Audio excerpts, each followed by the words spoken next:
watching closely. What's the secret, Max?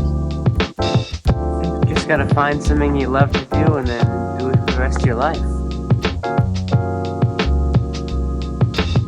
I don't want to be a product of my environment. I want my environment to be a product of me.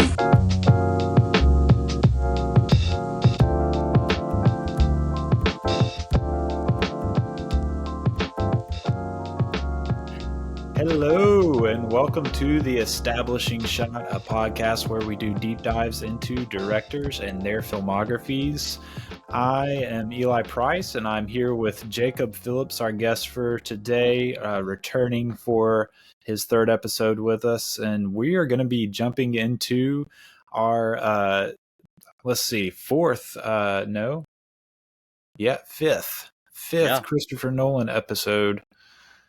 Man, no, 6. Gosh, man, I'm so off on this.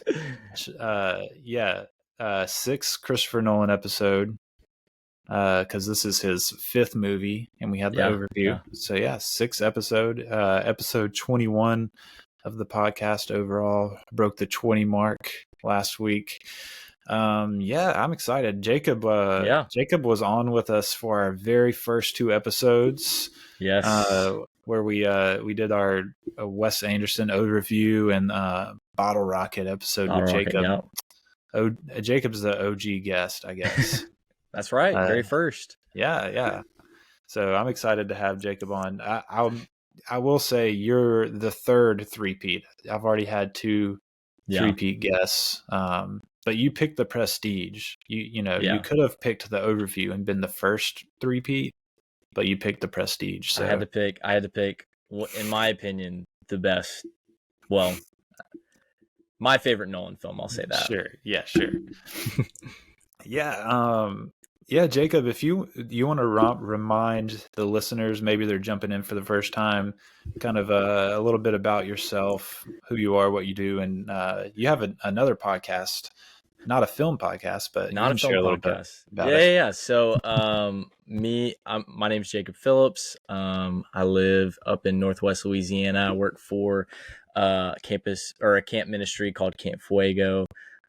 Love movies, love sports. So love hopping on for this podcast, and then I co-host a podcast with a couple of my other buddies that we all play fantasy football with, and that's the Committed Football Guys podcast. So, with the NFL in full swing, you definitely want to check that out.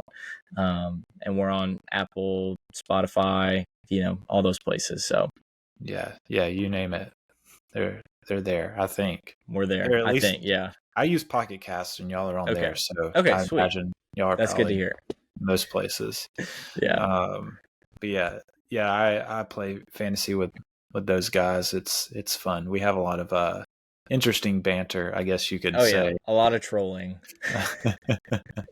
I haven't listened to so we're recording this I guess like the Thursday night game happened last night, so it's just the start of week 2 of NFL. So I haven't listened to the week 1 review episode that came out today yet, but I plan to. It's a really fun episode. Hopefully, by the time this comes out, we should have another episode out, but there'll be a few out. Into the season at least. But this week 1 review is definitely one to still go back and listen to, because it's very entertaining. We mess around a lot, and it pokes some fun at one of our co-hosts is Colby, who's a big Broncos fan. So we always got to poke at him for that. I as a Chargers fan, I'm perfectly fine with poking at the Broncos fan. True. So you've been on before, so you've shared a little bit about like your background with film and all that.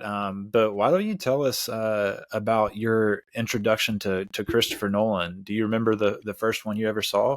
Yeah, for sure. I think it was Batman Begins, which is like it is a Nolan film, but it doesn't feel like a Nolan film at the same time. Like when you think about Nolan, like obviously you think about The Dark Knight, but you usually don't think about like IP when it comes to Christopher Nolan movies. Yeah, I kind of shared in the first episode that like I'm pretty sure that's the first one I saw, but I wasn't like seeing it because it was a Nolan movie. I was seeing it because it was a Batman movie, you know? Right. Yeah. But I remember, I'm pretty sure that The Prestige was the second one I saw. Batman Begins came out when I was 8, and then obviously The Prestige came out the following year. And it was a movie that like my sister loved. And so I remember like watching it, and you know, I was probably 10 or 11, and it just like blowing my mind. Like I was like, what? And then like as I grew up, I just kept watching it over and over, and it slowly has become, I mean, on the right day, it's my favorite movie. Or La La Land. And it's one of, I think, 2 or 3 movies where I've watched, and you don't have to do this with DVD, but rewound it and watch the whole movie again, like within like a few minutes. Very few movies, but that was one. I think that was when I first watched it, when I was like either late middle school or early high school, and I was like, there's so much I forgot, like I need to rewatch it right then and there. But yeah, I love this movie. It's incredible. Yeah, for sure. And you know, we can jump right into Prestige talk. You know, it's I can't remember if I've shared this. I think I did, but for a long time. So I saw this when I was in college. It came out. What year did this come out? 2006. That's right. And so I didn't see it when I was in high school. I guess I was a sophomore in high school when it came out or so. But I didn't see it until I was in college. And so after I saw this movie, I probably watched it like a couple of times within, you know, a week sort of thing. And like it instantly became like the movie that I, you know, my go-to, like, what's your favorite movie answer. And that's changed, you know, since, but that for a long time, like in college, it was The Prestige. So that, you know, this movie does hold like a special place in my heart, which is, you know, it's fun to talk about those sorts of movies. 100%. Yeah. And you know, I can analyze it objectively and see like why some people might not like it or whatever. But for me, it's just one of those like, man, I love this movie. It's got so much like nostalgia and like, just thinking back on watching it for the first time, like having your mind blown. Oh yeah. It's probably spoiler alerts ahead for anyone. Oh yeah. Hopefully people know this is a spoiler podcast. When they, I would hope so too. When they see how long the episodes are, hopefully they don't think we're talking like spoiler free for that long. But that would be impressive if we could do that. Yeah, I mean, and this movie came out 2 hours on what, 17 years ago now at this point? Yeah, something like that. So, I mean, if we're talking spoiler free for a movie that's 17 years old, that's like you said, that's pretty impressive. But yeah, I mean, you can't really like. I would wonder how much you could even like talk about this movie well without spoilers, just because so much of what it is wrapped up in the twists and the reveals and the magic of it all, if you will. Yeah, absolutely. But yeah, it's a, you know, it's a really fun film, and it is for sure one that calls for like multiple watches. Absolutely. I think even in the special features on the DVD, Christian Bale, in one of the little, you know, cutaways to the interview of him, he basically was like, yeah, this is a movie that you have to watch twice, sort of thing. I'm like, oh yeah, Christian Bale gets it, you know.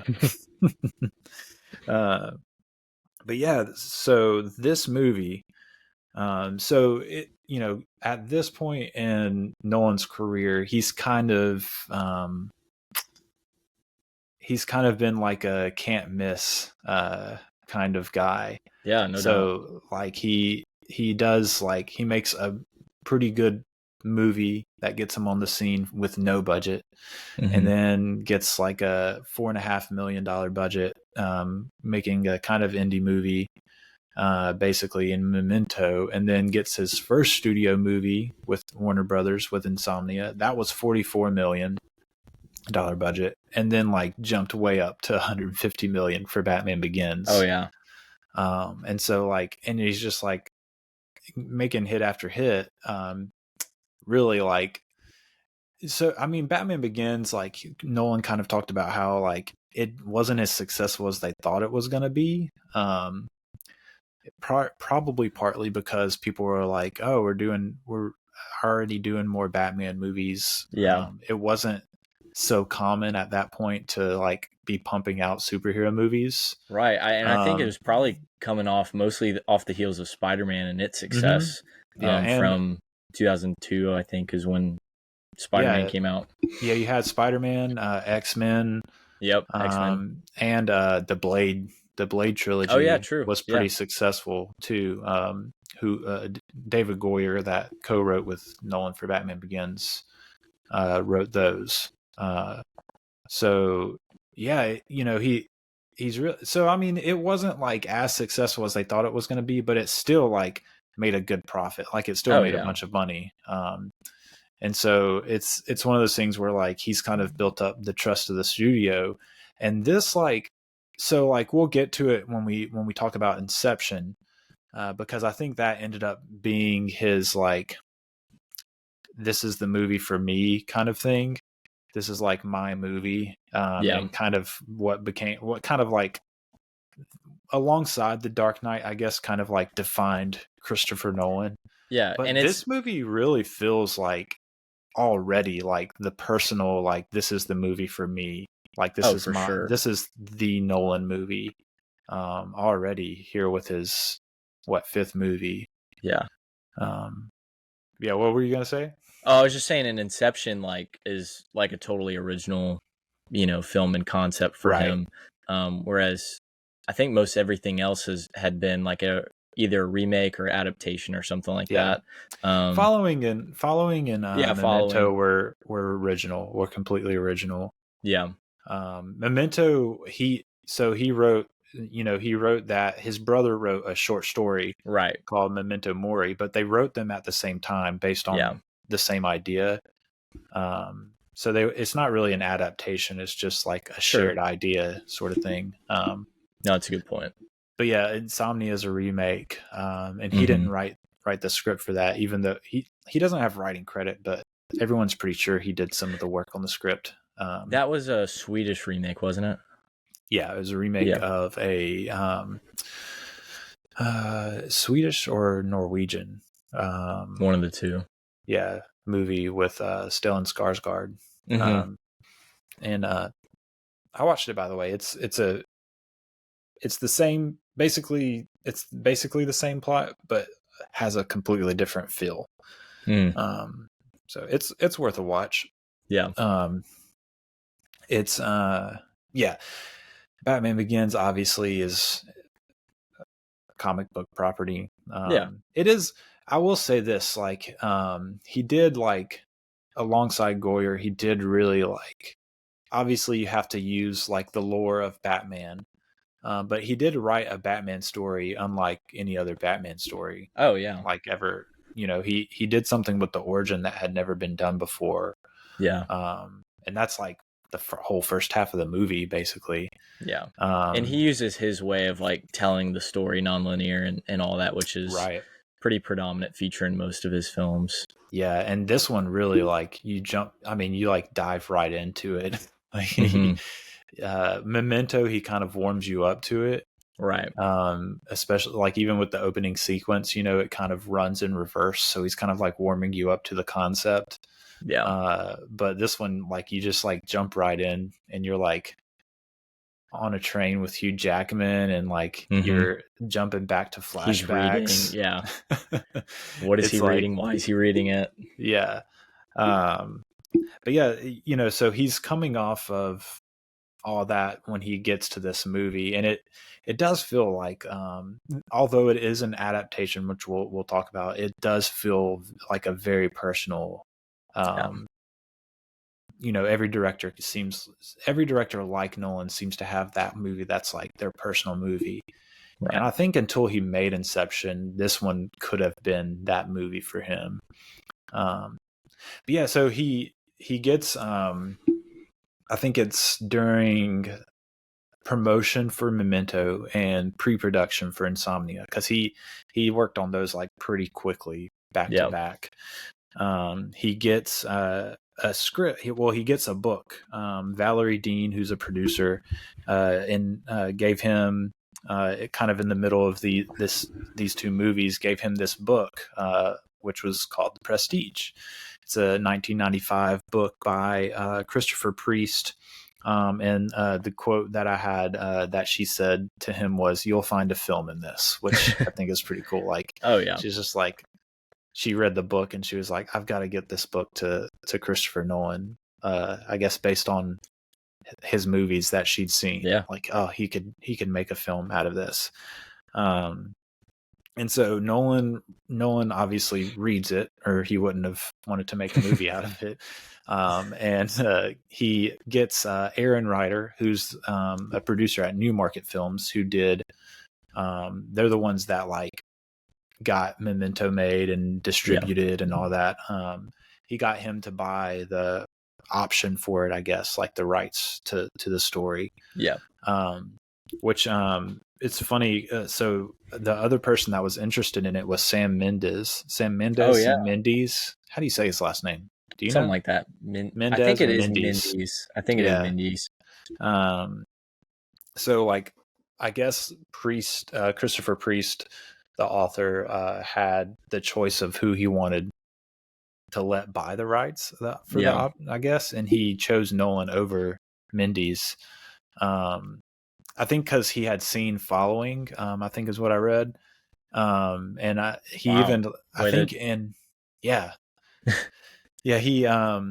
think it was on a special feature. He was just like in one of those making of kind of special features on the Blu-ray. Christopher Priest kind of said like he had seen Following and kind of felt like Nolan adapting his book would be like a meeting of minds sort of thing. Like, I guess he felt like Nolan had a similar like thought process that he had, which I guess is very like technical and mechanical and like coming up with like very logically sound and like interesting like structures to your story, I guess. Mm-hmm.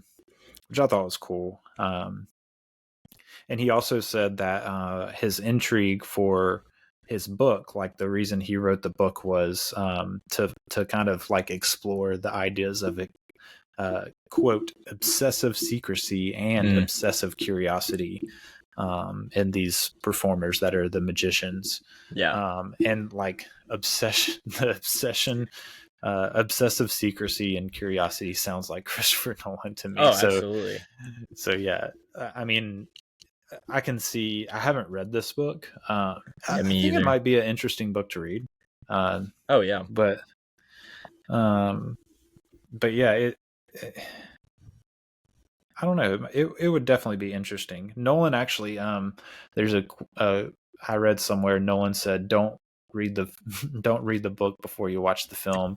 It'll spoil everything. Yeah, no doubt. And he was even able to, I read he was able to like delay. So usually books will get like a new edition with like the movie poster tie-in. And he was able to delay that until I guess like well after the movie had come out. Because he didn't want people reading the book before they saw the movie. Oh yeah, and I mean I don't blame him for this, because I mean the book, The Prestige, is definitely not as big as, I don't even know if it would have been marketed as like, it's probably more so a book that's marketed like this was made into a movie book instead of like go see the film adaptation of this movie, if that makes sense. Like it was like probably a bestseller that got made and boosted. It's definitely one of those that I'm sure gained more notoriety because of the movie. Yeah, maybe so. I really have no idea, to be honest. I wasn't like, aware of that sort of thing back then when it came Right. out. So, yeah, I mean, that might be an interesting thing to kind of look into, but yeah. So Nolan meets up with his brother. I always feel weird because it's like Jonah is like what his family calls him, but like Yeah. it's Jonathan is his name, and that's what he gets like credited as is Jonathan Nolan. But yeah, he meets up with his brother in London while he's promoting Memento, and he basically he's like I said, he's in pre-production of Insomnia. He's promoting Memento, and he wants to make this movie. He wants to write a screenplay for The Prestige, but he doesn't have time. But he wants to get it rolling because he did actually plan on, after Insomnia, doing this movie. Oh, really? But then he ended up getting Batman Begins, and so I mean, pretty solid choice. Right. But yeah, he asked Jonah to write the screenplay, and he kind of said like he really only trusted his brother to write it because he trusted that he had the right kind of imagination. But yeah, so I guess it ended up being a happy accident that he ended up having to wait to make this, because it took Jonathan Nolan like 5 years to finish the script, which Christopher Nolan, I guess I have to specify since they're both technically Nolan. So Chris Nolan, like, they were kind of sending drafts back and forth. Like Jonathan would send him a draft. He would like change some things in it and send it back and forth sort of thing. But yeah, it took them 5 years to really like get it solidified. Yeah. So really, like, it was a good thing he had another movie to make in the meantime, I guess. That they could get this the way they wanted to. But yeah, it's just one of those things where, I guess like with a book like this, there's so many different directions that it's taking. And then like trying to think through like the challenge of like conveying magic on like in a movie, and like how to like, they probably had to like restructure the story a bit to get it to work better for film. So I could imagine like it's a lot of work to get that right, to get the adaptation right. Which that's a whole nother conversation that would be interesting, is just talking about like what it takes to adapt a book into a film. I'll have to maybe try to get somebody that knows more about that in the future on to talk about that. A funny way of looking into it would be with Stephen King's adaptations, because he's like notorious for hating all of his adaptations except for like the two that are not horror movies. Like, I think, isn't Stand By Me? Stand By Me, I think, is one of his, and there's one more that I forgot. That recently I heard that he was like, yeah, he actually does like this movie, but like The Shining, he absolutely despises and like curses and everything like that. But yeah, that would be an interesting look, deep dive. Yeah, for sure. I would definitely have to get a guest on here that like could speak into that, because I don't have any idea. But yeah. So Nolan, this is a quote from Nolan. He said, "We decided to use the narrative itself, the story, to create a sense of magic," which really does like ring true. Like when you watch this movie, absolutely, like the tricks, the magic tricks that you're watching on screen, like aren't really like the interesting thing. No, because what they're doing. Like it's not really about that. You get the behind the scenes of how they're doing all the tricks. Right.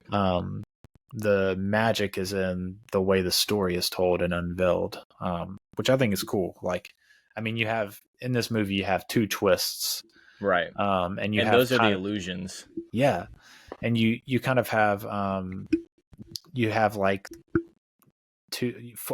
four different timelines kind of like that you're jumping between with flashbacks and like the diary readings and all that. And and then you have like the 3-act structure kind of wrapped up into the 3 parts of the magic tricks, with the pledge and the turn and the prestige.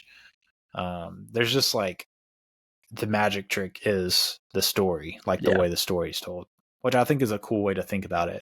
Like they were like, how can we convey this? We have to do the magic trick with the like the plot structure, or like the way the story unfolds.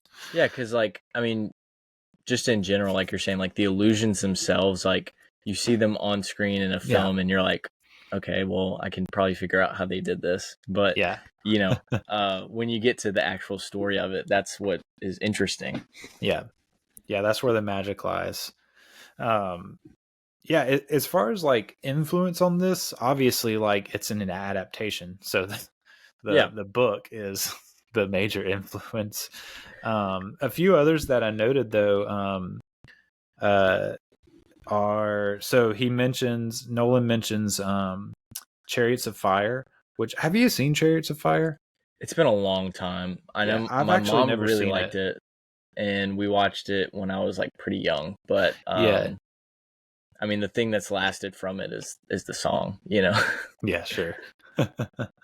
So I've never seen it, but it is like, I do know the story it's based on. Right. And he kind of mentions the like the fierce Olympians that are like opposing each other from different walks of life, sort of thing, being like, I guess, like an influence on the way he approached like these 2 magicians. Which they are like, Jackman's Angier is from like a wealthier status. And Bell's Borden is kind of more of a common man kind of guy.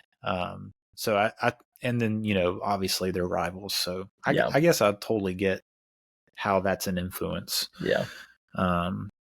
And I love like the dynamic too. I know we'll probably talk about this more too, but the dynamic of like Jackman at first sees him as a guy who'll do anything to get ahead. He'll risk things and do whatever. But Jackman himself ends up becoming that character as well. So, but anyway. Yeah, for sure. All that's we'll definitely get into all that stuff. He mentions, so obviously David Bowie is in this movie, which we'll talk a little bit more about, but he saw Bowie in Nicholas Roeg's The Man Who Fell to Earth, where I'm pretty sure Bowie plays like some sort of alien or something. Which makes total sense.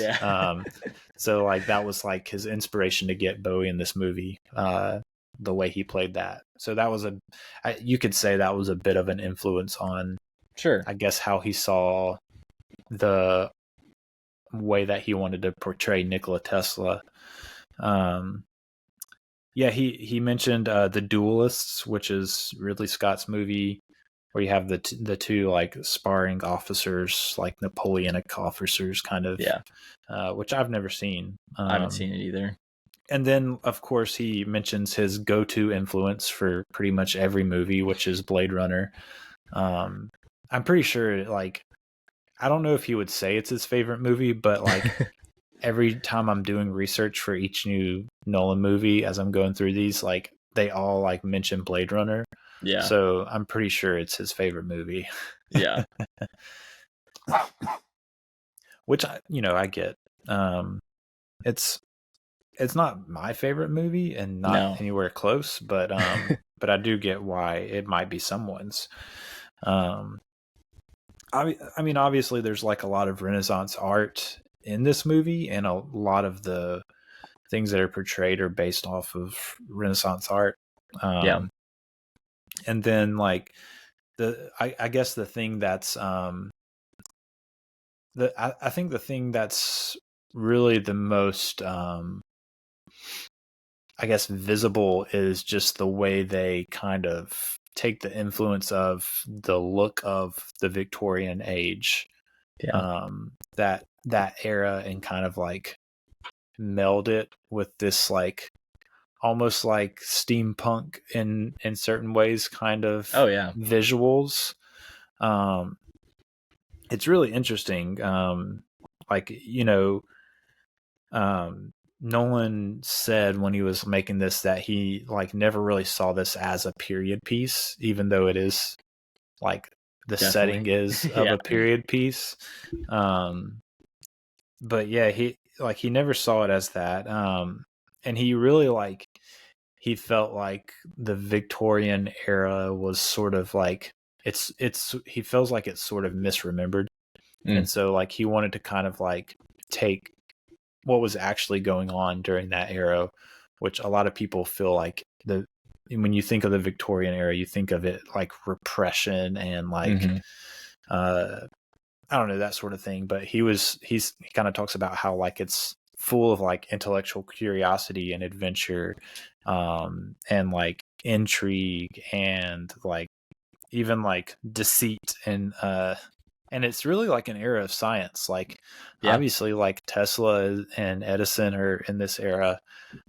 He talks about how like people are like traveling the world for the first time just for the sake of traveling the world. Yeah. And we see some of this and some of that in the movie. Yeah. Yeah, for sure. Which is an influence on just like what Nolan in his research saw that was going on this. And then like another thing he mentioned from his I guess I would say it's an influence because he says he found it in his research was just the idea of or not really the idea, but just the fact that a lot of early filmmakers were actually like magicians. That was their background, magicians or illusionists. George Méliès is a main one that I saw mentioned. He's seen as like the inventor of special effects. So his background was as an illusionist or magician, whatever you want to call it, and became like a filmmaker. And he's kind of like, I guess in film history, seen as like the inventor, or maybe you could say like the grandfather of special effects, which is pretty cool to have that that title. But yeah, I mean, it is like cinema. Cinema kind of became like the new magic, like so magicians and illusionists and those sort of acts were like what people went to see for entertainment. But when like film started like to get big and people started making films, that's what it kind of switched to. And there was even a lot of early, like I think Méliès, I was reading like he was doing these tricks, these like illusion tricks, but it was on film. But at that time, like now if we were to watch an illusion like on a video on YouTube, you're like, okay, like whatever. It doesn't mean anything because there's so much you can do with video editing. Like everyone has like a working understanding of how like video works. Like it's not just like you're not just seeing something right in front of your face. There's editing and stuff and special effects that you can employ. But then like no one had a working concept of what that was. And so they're watching like him I think I've read like he put a woman under a blanket or a drape or whatever, and then like took it off and she was gone, and then like put it back and took it off and she was like, it was like a skeleton, and then like so forth, and then she was back. And like now you're like, okay, yeah, he just edited the film to make that. But people back then were like, oh, this is magic. This is like real magic.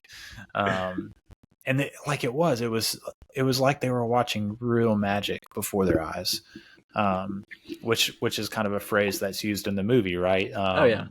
It's what he's doing isn't magic, it's real. And so like that idea of cinema being the new magic, I think was a big influence on like some of the thematic and like ideas, like the thematic things and ideas that Nolan was influenced by and interested in putting in this, which I think like really come through when you like start to dissect the movie and what it's doing. The other thing that he found in his research was, obviously like commercials and like internet ads weren't a thing back then, right? But visual ads were very much, I mean, like it was basically like streets filled with spam emails.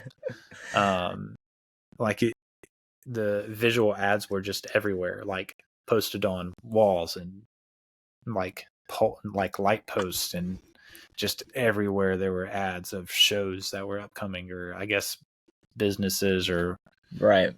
Yeah, which is funny to think about. Like we like to think we've progressed, or we either think like, oh, we've progressed as a society, or oh, society has gone downhill. Like whatever extreme you fall into, but really like it's the same. Yeah, it's just a little bit of technological advances. Yeah, exactly. Oh man, but yeah. So production of this, obviously he's got his BFF Warner Brothers on board with him for this. Let's go. He the budget for this was actually $40 million, which is a little less than Insomnia. Insomnia was like 44, I'm pretty sure. And so I would imagine going from $150 million budget to a 44 back down to a 44 is a pretty big, like, you have to like readjust back to 100% what you're used to. Disney actually also was part of the production of this. And Disney's the ones that ended up distributing in the US, but they were also, I'm pretty sure, you don't always have like necessarily the distributor also producing, but I'm pretty sure I read Disney was also like co-producing this with Warner Brothers. Sure. So obviously like going down to the budget. So his wife, is also a producer. Been with him from the very beginning, and she's always had like a mind for stretching a budget, and so she had just had their third child, Oliver, I think is his name, and he's actually in the movie. He's the baby when Borden's daughter is a baby. That's their third son who had been born not long before, which is a cool little thing. Get your baby in the movie. So Nolan eventually like she was wanting to kind of like, obviously take a step back. She just had a baby, but Nolan was like, hey, I need you, like I really need your help here. So she did come on board and like help them like stretch the budget and all that kind of stuff. Nice. And another thing she did, which I thought was interesting, and we can talk about this a little later. I had read that she kind of pushed him to give the female characters more credibility. And I think he did like do some adjustments in the script based on her notes, which is interesting. I would be interested to read like what exactly that he did, what he changed. Especially because that's like female characters are pretty much his biggest criticism. In all of his movies, basically. For sure. Yeah. I read that she did that, but it didn't have any information on like what he changed. What specifically. Sure. So that's just kind of up for speculation. But they shot this for, I think it was a 3-month shoot, starting at the beginning of 2006. Did this release in 2006? I'm pretty sure. Yeah. Man, so they really got this out there quick, because they shot it at the beginning of 2006. I'm going to see what the release date was. October 20th. Wow. So that's a pretty quick turnover for these days. Especially for like how I feel like how edited this movie is too. Yeah, there's a ton of there's a ton of editing work for this for sure. Yeah. But yeah, that's pretty impressive. That was like on air research happening before your eyes or ears if There you you're go. watching or listening to this. Yeah, that's impressive. I maybe it's not that impressive. Maybe it's just like impressive relative to how long it takes for movies to go through their whole cycle these For days. sure. It feels like movies take forever to get like released these days. Oh, yeah. I mean, it's at least even without like the strikes, like yeah.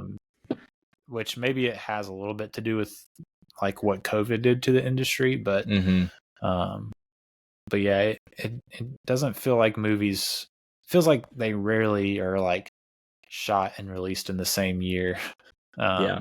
These Well, days. yeah. I mean, thinking about Nolan's last film, Oppenheimer, like I remember seeing the trailer a year before the movie came out. You know what I mean? Like that was the first trailer came out a year, and so like, and under that time span, he had already filmed and came out with the Prestige, in that same time frame. So it is impressive. Yeah, for sure. But yeah, so one of the things I thought was funny was, so Batman Begins is obviously like set in an American city, but they shot it mostly in London. Yeah. And this movie is set in Victorian London, but they shot it mostly in LA. Yeah. Which none of it was shot in London. Which is really interesting too. Like, yeah. So I say mostly shot in LA because some of it was shot, like there's some other parts of California that it was shot in, and then like the Tesla layer kind of scenes were shot in Colorado. Yeah. They weren't shot in Colorado Springs. I think I read that it was like Redstone, Colorado. Okay. But yeah, they were actually shot in Colorado, which is cool. And I guess like, that's part of like just Nolan loves to shoot like on location. Right. And so like, I guess he was like, well, I can't really get the Colorado feel anywhere in California. So I guess I'll just go to Colorado.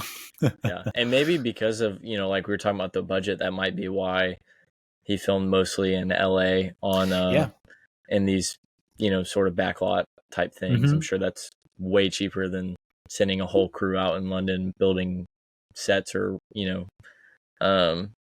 trying to adjust sets, in London itself. So yeah. So they did like churn.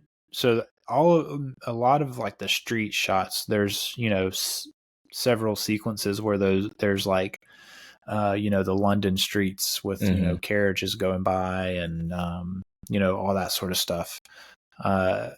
Those were like, they basically like transformed a Universal backlot into that like London Victorian streets. And it looks great. I think. And then they found, so it's kind of like works really well for them to have shot this mostly in LA, because LA is one of the few places apparently, this is what I heard, that has like, so they have a Broadway district, and there was like 4 rundown theaters in their Broadway district that weren't really being used, that they used 4 of them for this film, for the stage sequences.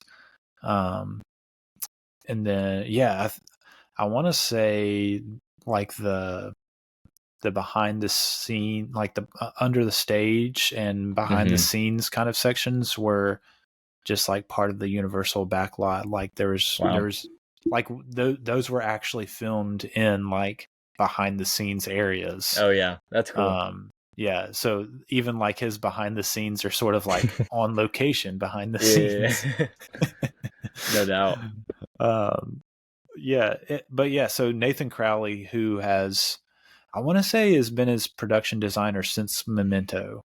Obviously, like he didn't have one for Following. He was basically all the things for that movie. Yeah. But I'm pretty sure since Memento, Nathan Crowley has been his production designer. And yeah, so the story with Batman Begins was like Crowley was like meeting with him and Goyer as they were writing the movie to work on like the design of the film. And it seems like it's the same sort of thing going on with this movie. I guess meeting with him and Jonathan in their garage to kind of like work out the details of the design and the sets of this movie.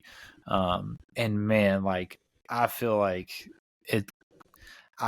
this movie might be his like best designed movie.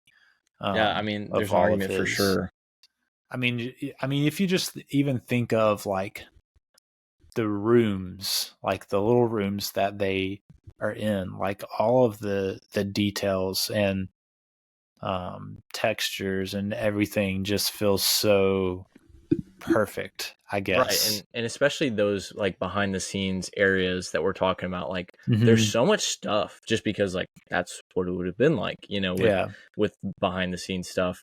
But yeah, so I mean it's very like there's very minute details everywhere and nothing feels out of place throughout this movie, which is just a touch to Crowley and everything he was doing here.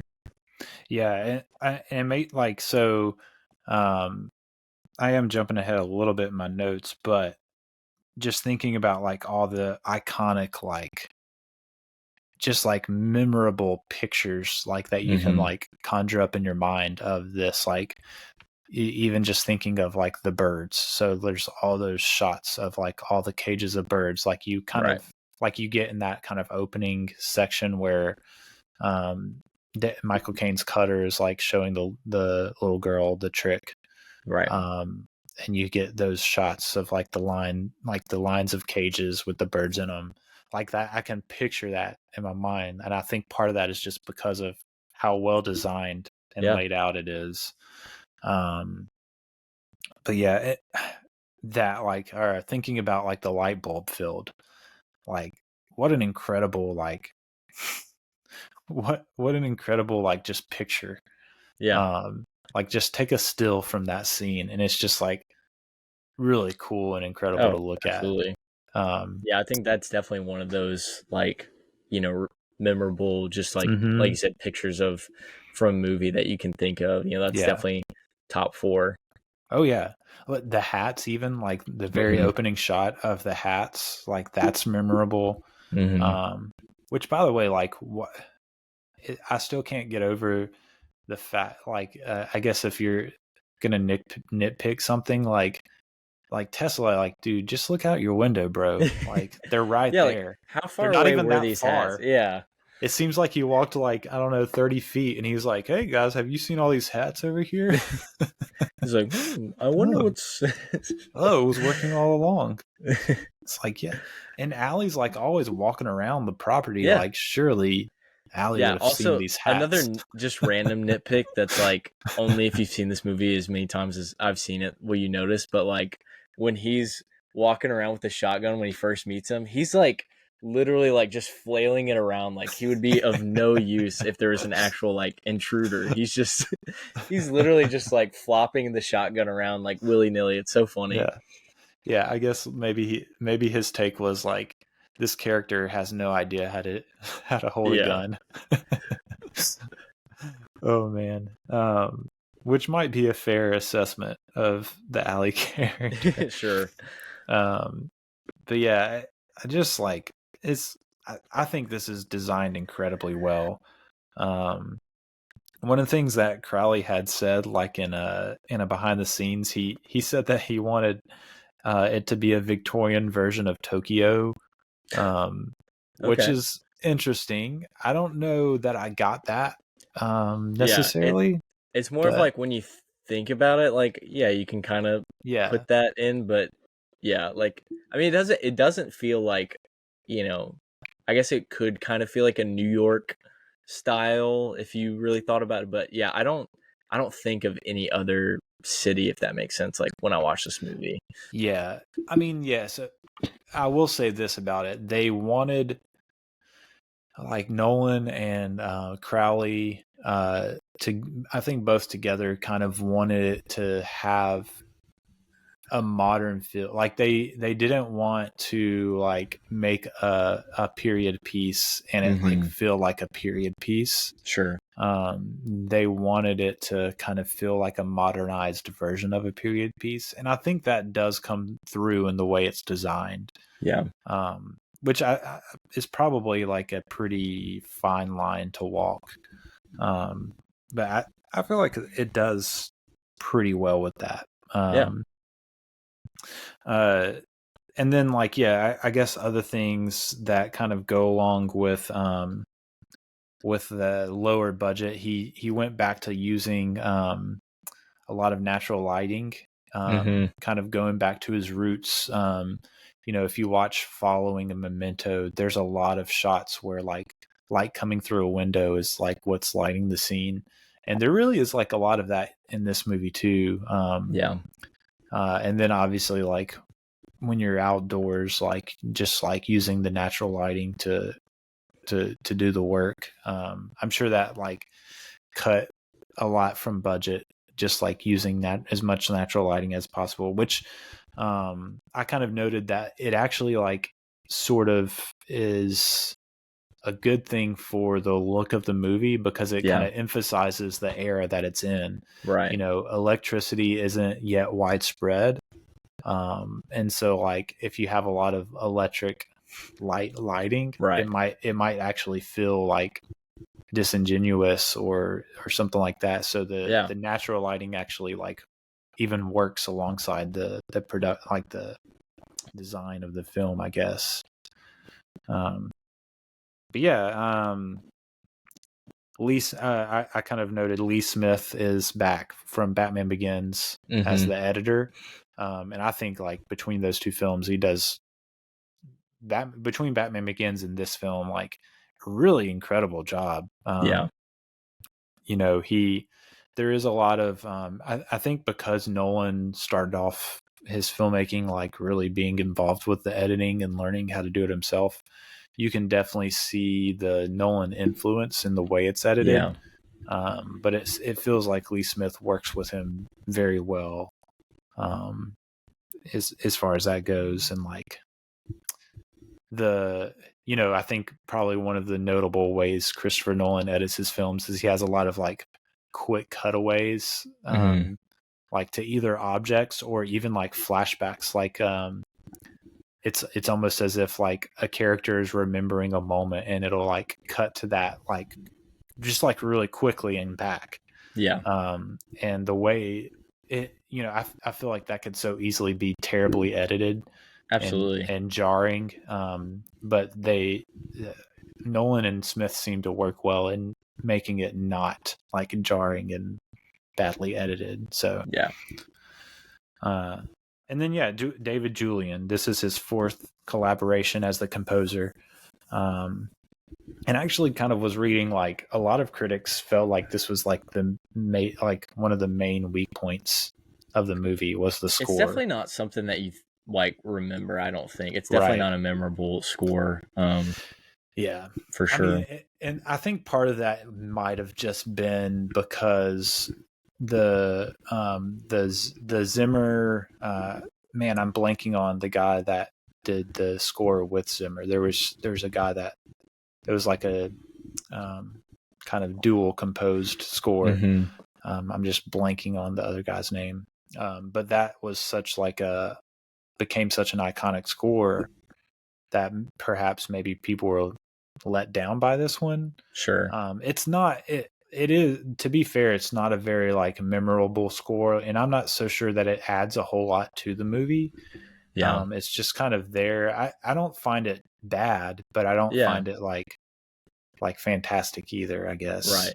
Yeah. And if you think about, as I'm thinking about like when you think of other iconic Nolan scores, like there's a lot of silent parts, like silent as far as like no dialogue, where the score gets to like really cook, and so of course like Inception and Interstellar, and I would say Oppenheimer now as well, but like there's really not like a lot of silent parts of the movie for the score itself to really show out, if that makes sense. Like when I think about it, and like some of the more impactful moments of the movie are like there's no sound at all, or the score is really just very subtle. So yeah. And so like I would probably like take issue with saying like that this was a weak point of the movie or bad. Right.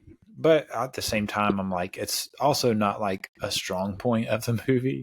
It's just kind of there, and I guess it feels kind of utilitarian. It does its job, and it's fine, But yeah, I think one of the main things that we haven't touched on as far as like the production goes that really like gives this movie its feel and atmosphere is the fact that it was shot mostly with handheld cameras, which again is another way that he's kind of going back to his roots. Like Following is like shot fully with handheld, except for like there was the one shot with where he's being like interrogated that's shot on a dolly, but everything else is handheld. And so he's really going back. He really is like going back to his roots with this movie, stretching the budget out, getting as much as he can. And like he did, I think I had written down a quote from him where he said it ended up being like a way bigger movie than he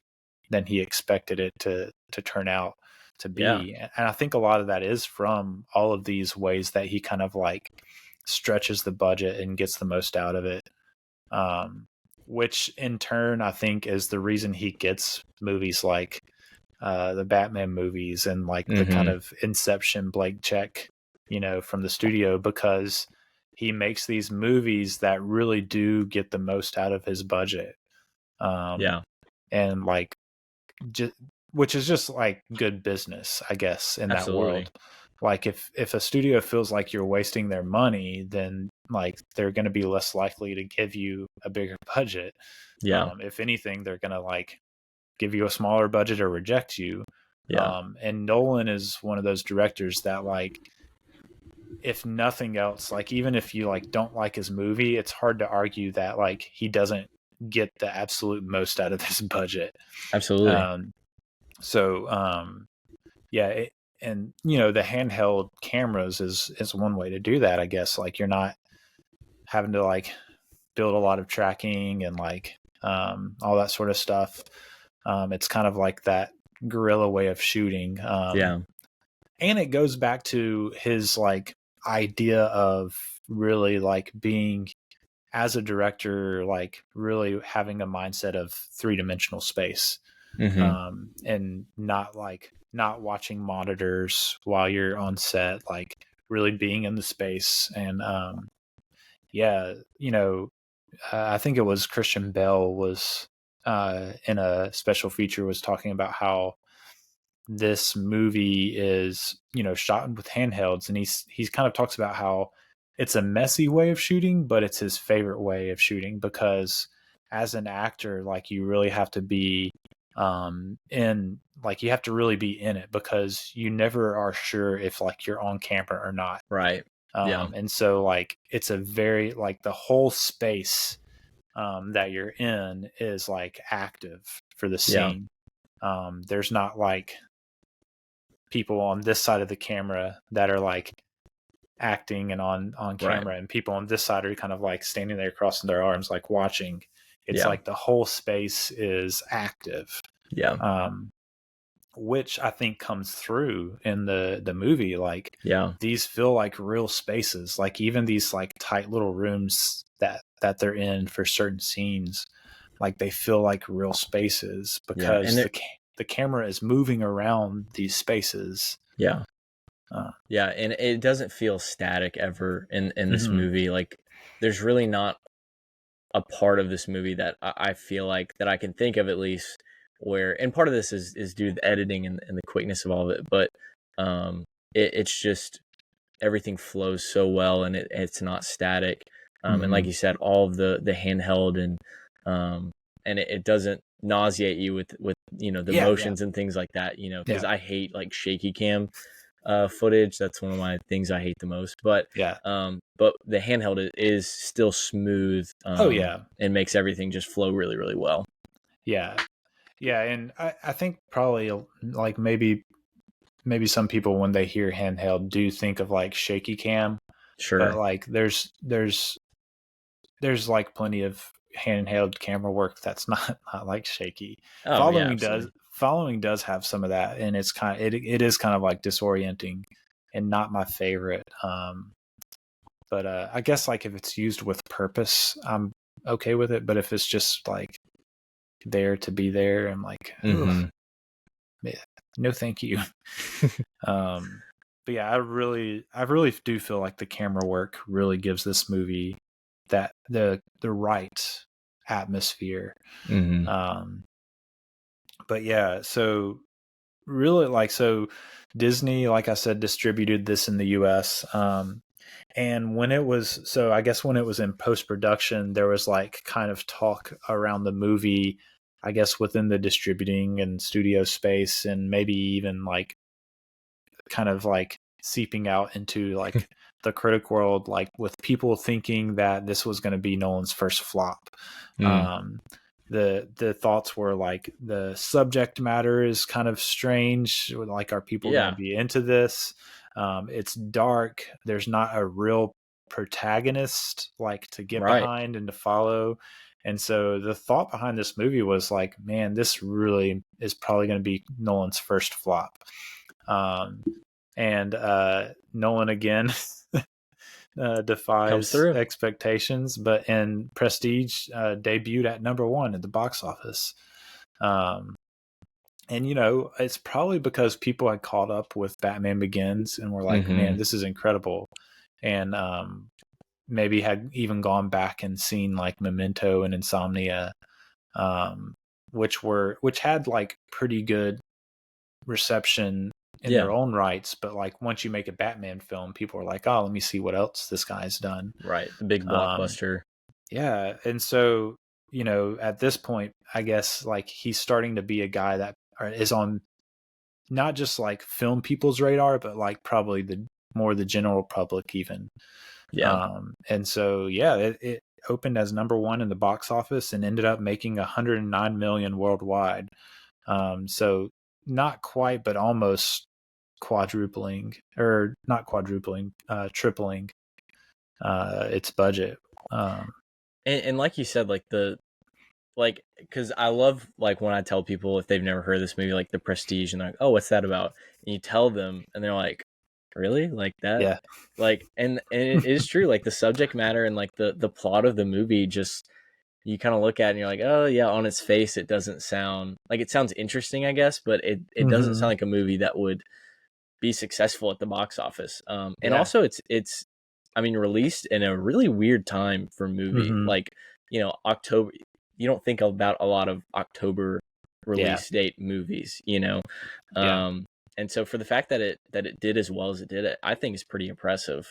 Yeah, I guess like so today, like I guess like in modern day, like really like award season movies really start releasing more November. This was late October, and there are some movies that are like Oscar buzz awards kind of reaching movies that do release late October. I mean, we have Killers of the Flower Moon late October coming this year, right? But yeah, it at this point in time, yeah, it was definitely like kind of a more of a dead period.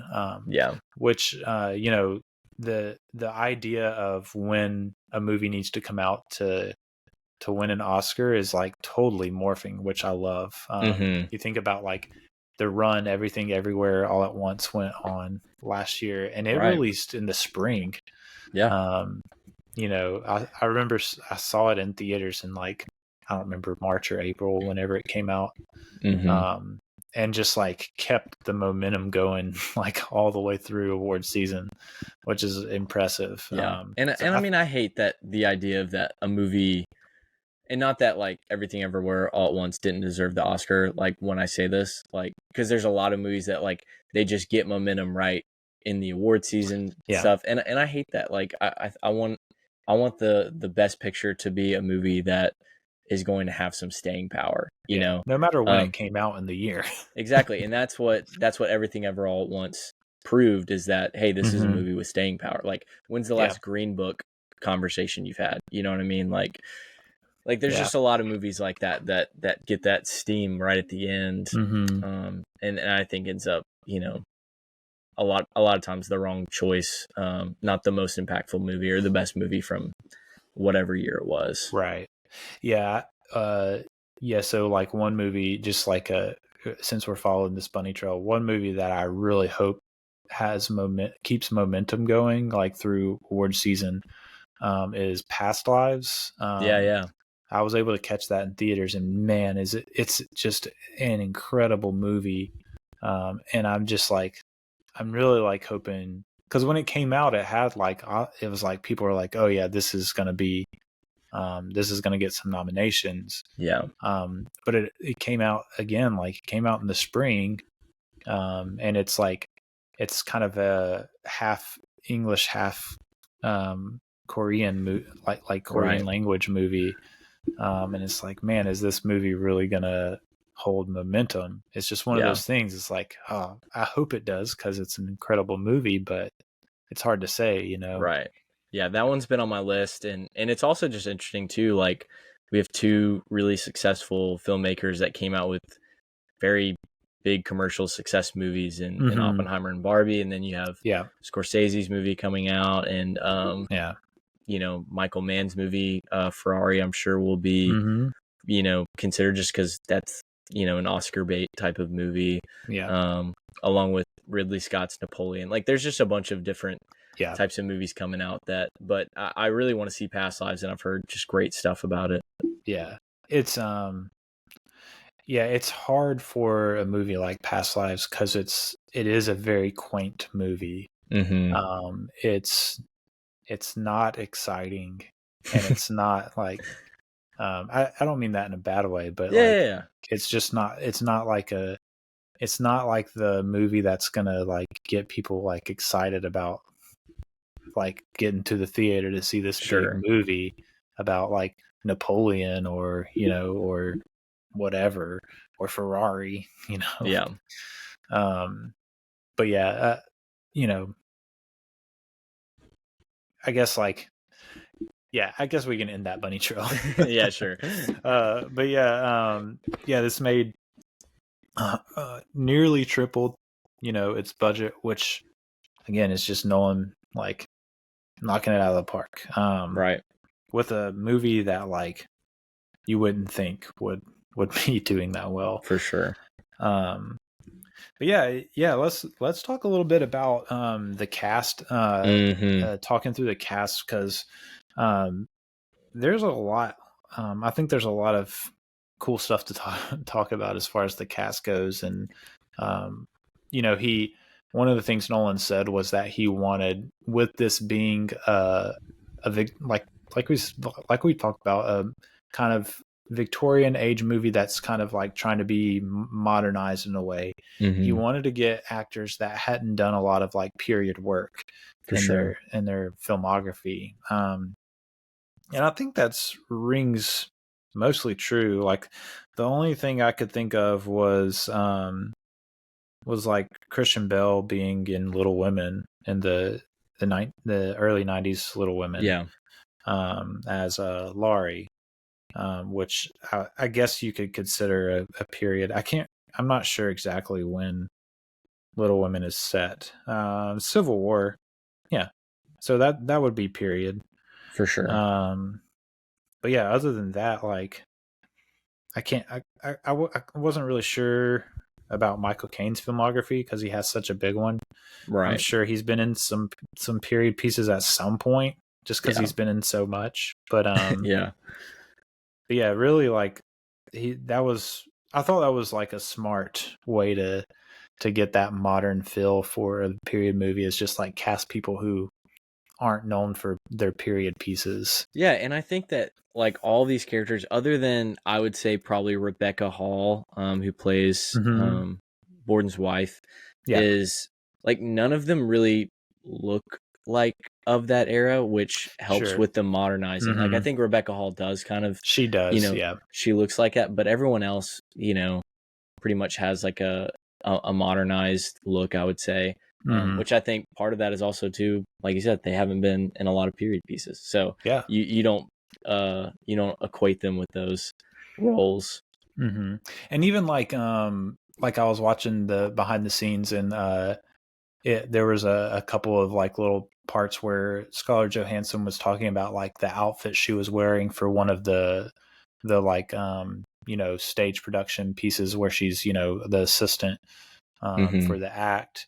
And the costume designer talked a little bit about it, and she was talking about how like she didn't want like Scarlett Johansson was kind of like, none of my outfits are like have these like, tight neck, like all that kind of like stuff that you kind of typically think of with that period. And the costume designer, which I don't remember her name, she was talking about how, she was really going for with, just specifically about like Scarlett Johansson's outfits. Like she wanted women watching it to be like, oh yeah, like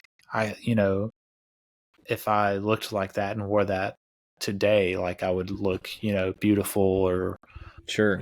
I can't remember exactly what she said, but basically like making it feel more modern so that modern women would like think like, oh yeah, someone could wear that today and look, good in it, sort of thing. For sure.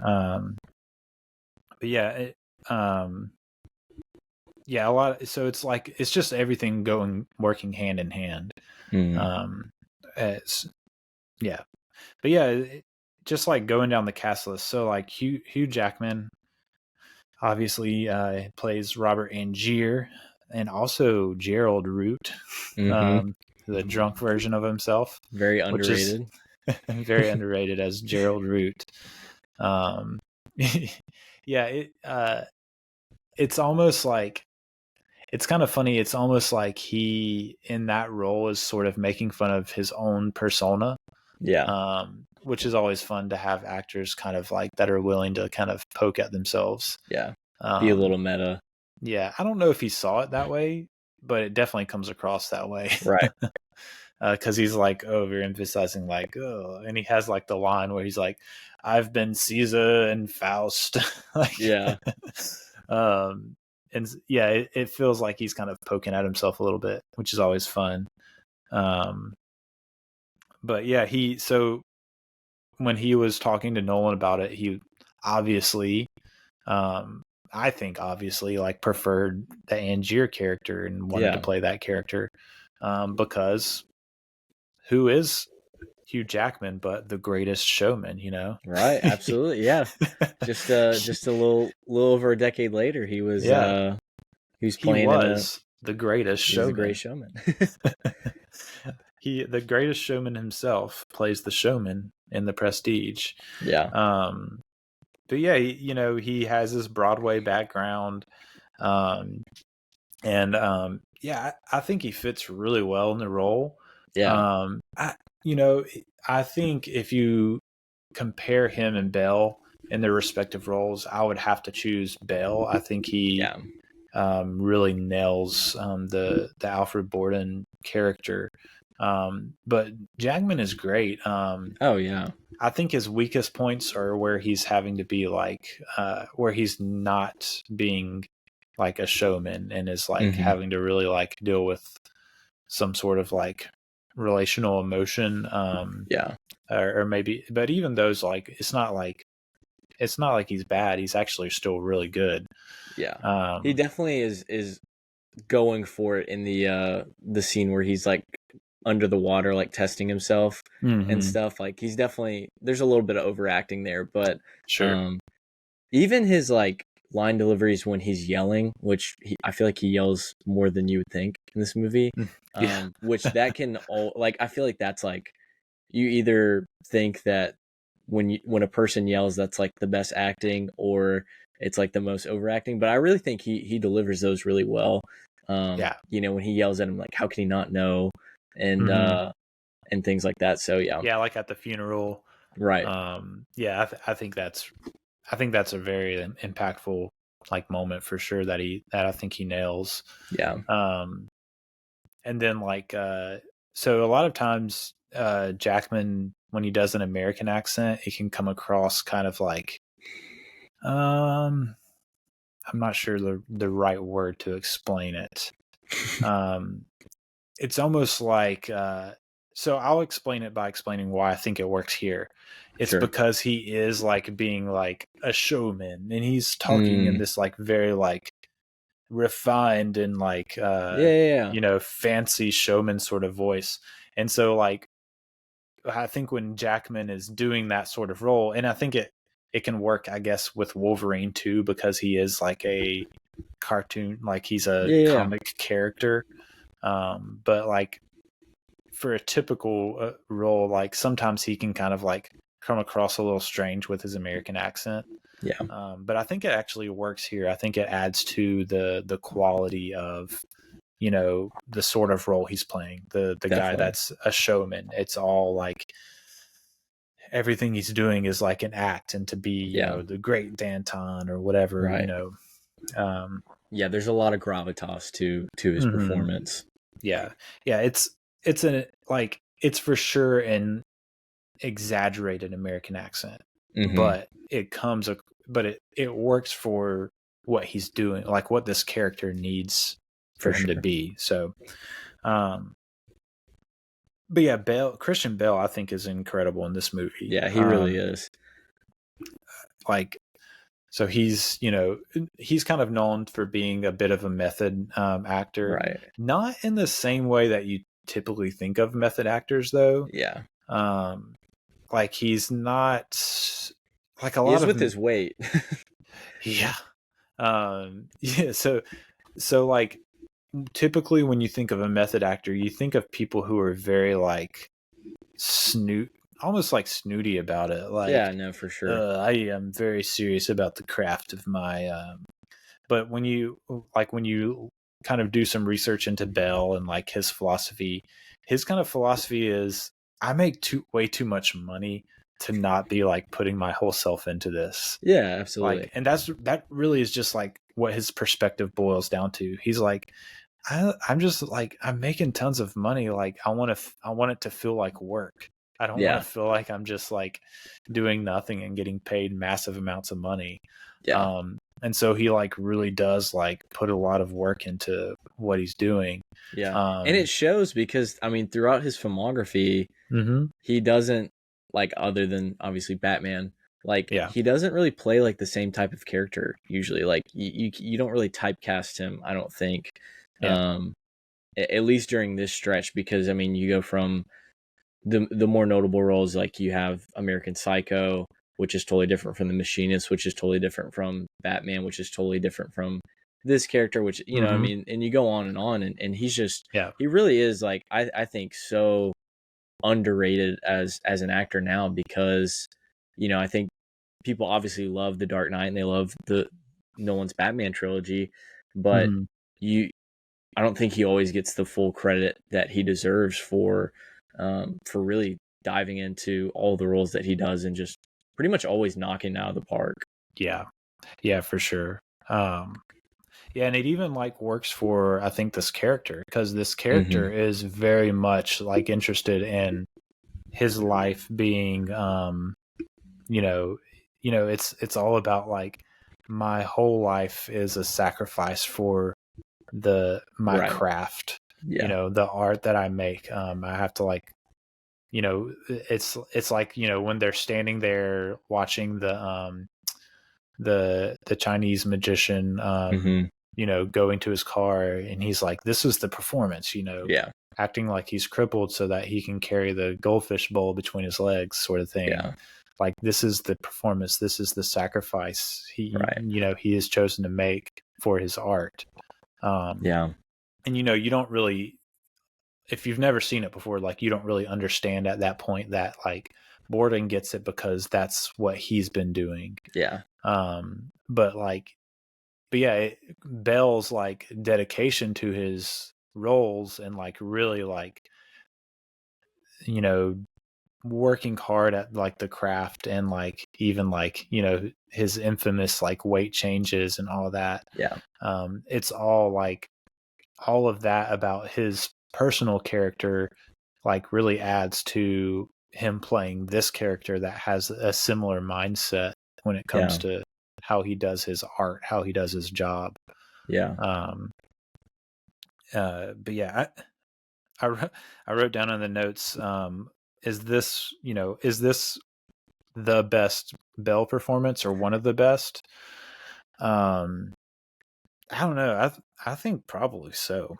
I think it is for me. Now, I'm not as well versed, and I need to. There's definitely some blind spots that I want to watch, but but I love, and especially because this is like, it really is such an understated role, for him. Like he's not like traditionally what you would think of when like this performance wouldn't be traditionally what you think of, but I mean, really, when you watch it, you're like, oh my gosh, like this dude is really getting after it. And one of the things that I love is that like Hugh Jackman with his character, he like we said, he already has the gravitas. So like that scenario that you're talking about where they're going to the Chinese theater and stuff, like he's just like, all right, well, how do I get this to work now? Yeah. Like how do I get this to work so that I can do this? But Bale's character, he has to work double time, like because he has to get the trick to work, but then he also has to work on being the showman himself too, which early on in his career, you see him that he's not the best showman. Right. So him like working extra hard to get this ultimate illusion is really his goal. Yeah. Yeah. And, you know, just like the sacrifice, obviously, of, you know, him like switching between being Borden and Fallon, like going back and, you know, they take turns, you know, he says, is just like a huge sacrifice for the art that you're making. Right. But yeah, I really do feel like this is, I guess like if I had to choose, I would say that this is the best Bell performance. Now, like some like blind spots I have that, you know, I don't know what people think of these, but like I haven't seen The Machinist. Yeah, that's been on my list for a while. I haven't seen The Fighter, David O. Russell movie. I haven't seen Vice, but I know he's that's good kind in of that one, like that's kind of controversial, just like on whether it's a good movie or not, sort of thing. Yeah, so, right. He is good in The Big Short, but it's not like, I don't feel like he's like just phenomenal like he is in this movie. Like right. And obviously like he's great as Batman, but also like, you know, it's Batman.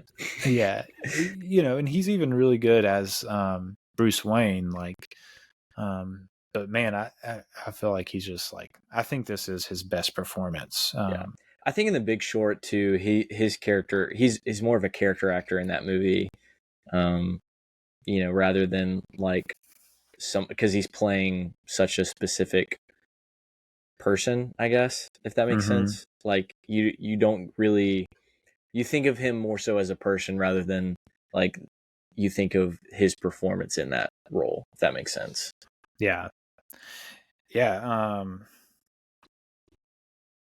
Going down the list, let's see. We have Michael Caine as Cutter, which I realized, like, I was looking at the like the credits, like he's just Cutter, like there's not another name.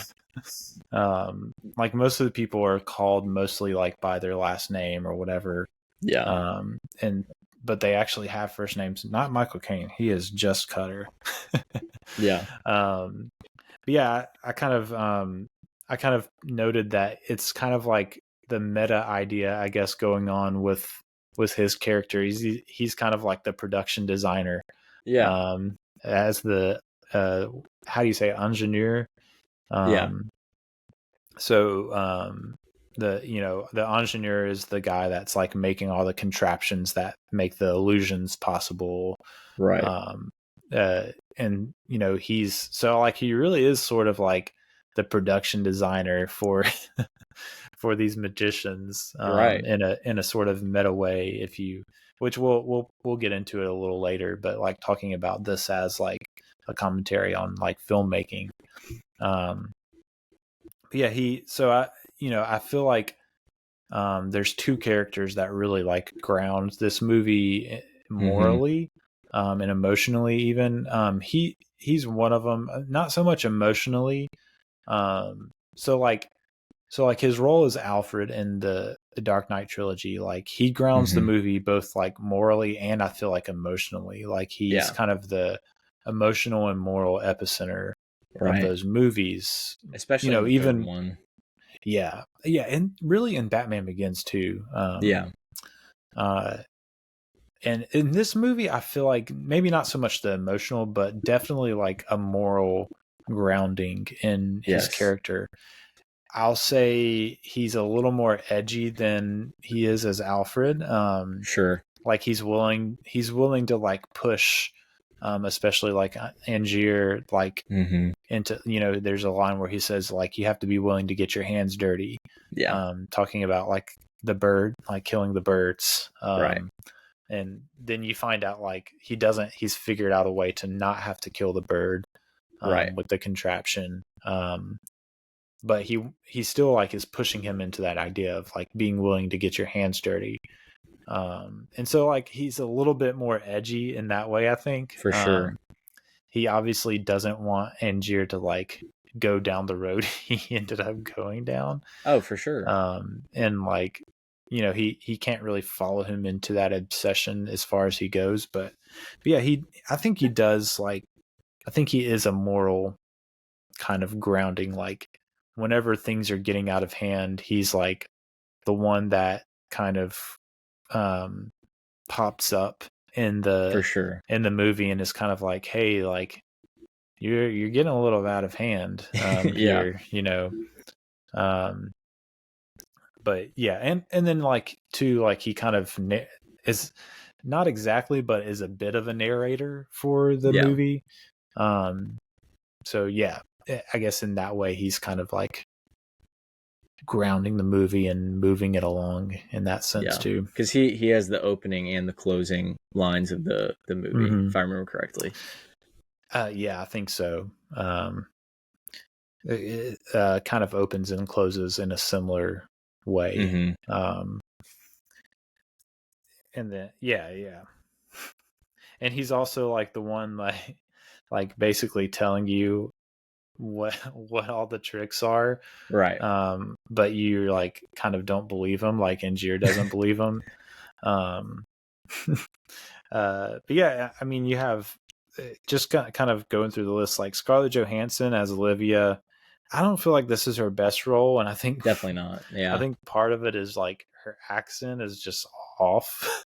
Yeah, it's pretty. Definitely feels like a fake English accent. Yeah. I don't know if I noticed that necessarily before, but I don't remember. But when I watched it this time, I was like, she doesn't quite have the accent down. It definitely feels fake.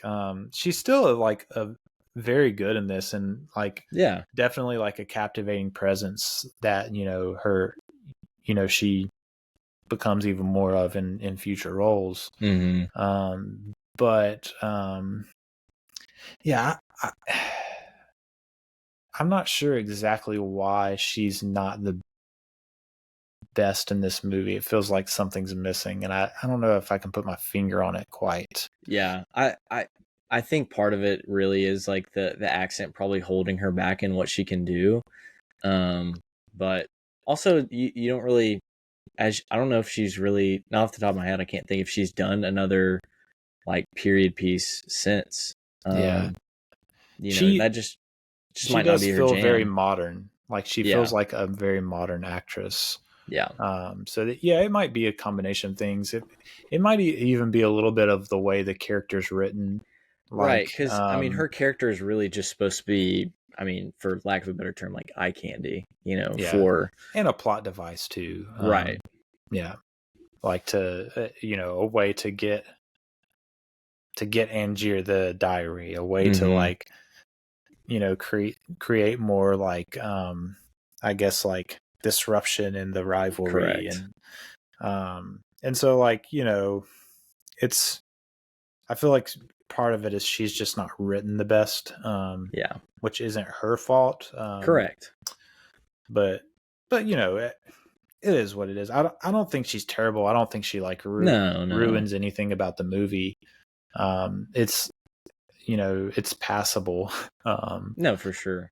Uh, And especially because she's not in it so much. Like you said, Yeah. she really is sort of like a furthering along for both the diary and for Borden and his, you know, his mhm. downfall with his wife and everything Yeah. like that. Yeah, and so like part of it maybe too, like you're comparing her to the other two like main female characters, and Mhm. you know, the first being Angier's, is she his wife or his girlfriend? I'm pretty sure that's his wife. Yeah, I thought that's what I was thinking, but the character name has like a different last name, so I was questioning that one after I finished the movie and was looking like at the credits. Sure. But yeah, I think it was his wife, but Julia, played by Piper Perabo. Mhm. Man, like, so I was thinking about how much of the movie rides on like the connection that Angier had with Julia, Yeah. and how little time she actually had to make that come across like in her acting, and how, I don't know, I feel like she was really actually a very like underrated like piece of acting in this movie, because you do really feel her, who she was and her presence and why she meant so much to Angier just from like the little bit of that she's in it, because Yeah. really she's only in like the beginning for just a little while. It's not like she's in the movie a ton, but her presence kind of like rides throughout the movie. Yeah, and they have pretty like, again, it's short, but their chemistry like is pretty like evident. Nothing really feels forced between the two. And it has to be, like you said, for it to be believable, the road that he goes down, you know. Yeah, and yeah, I don't know, I don't really know much of anything else she's in. Yeah, she was in that I was TV looking. she was in a TV show.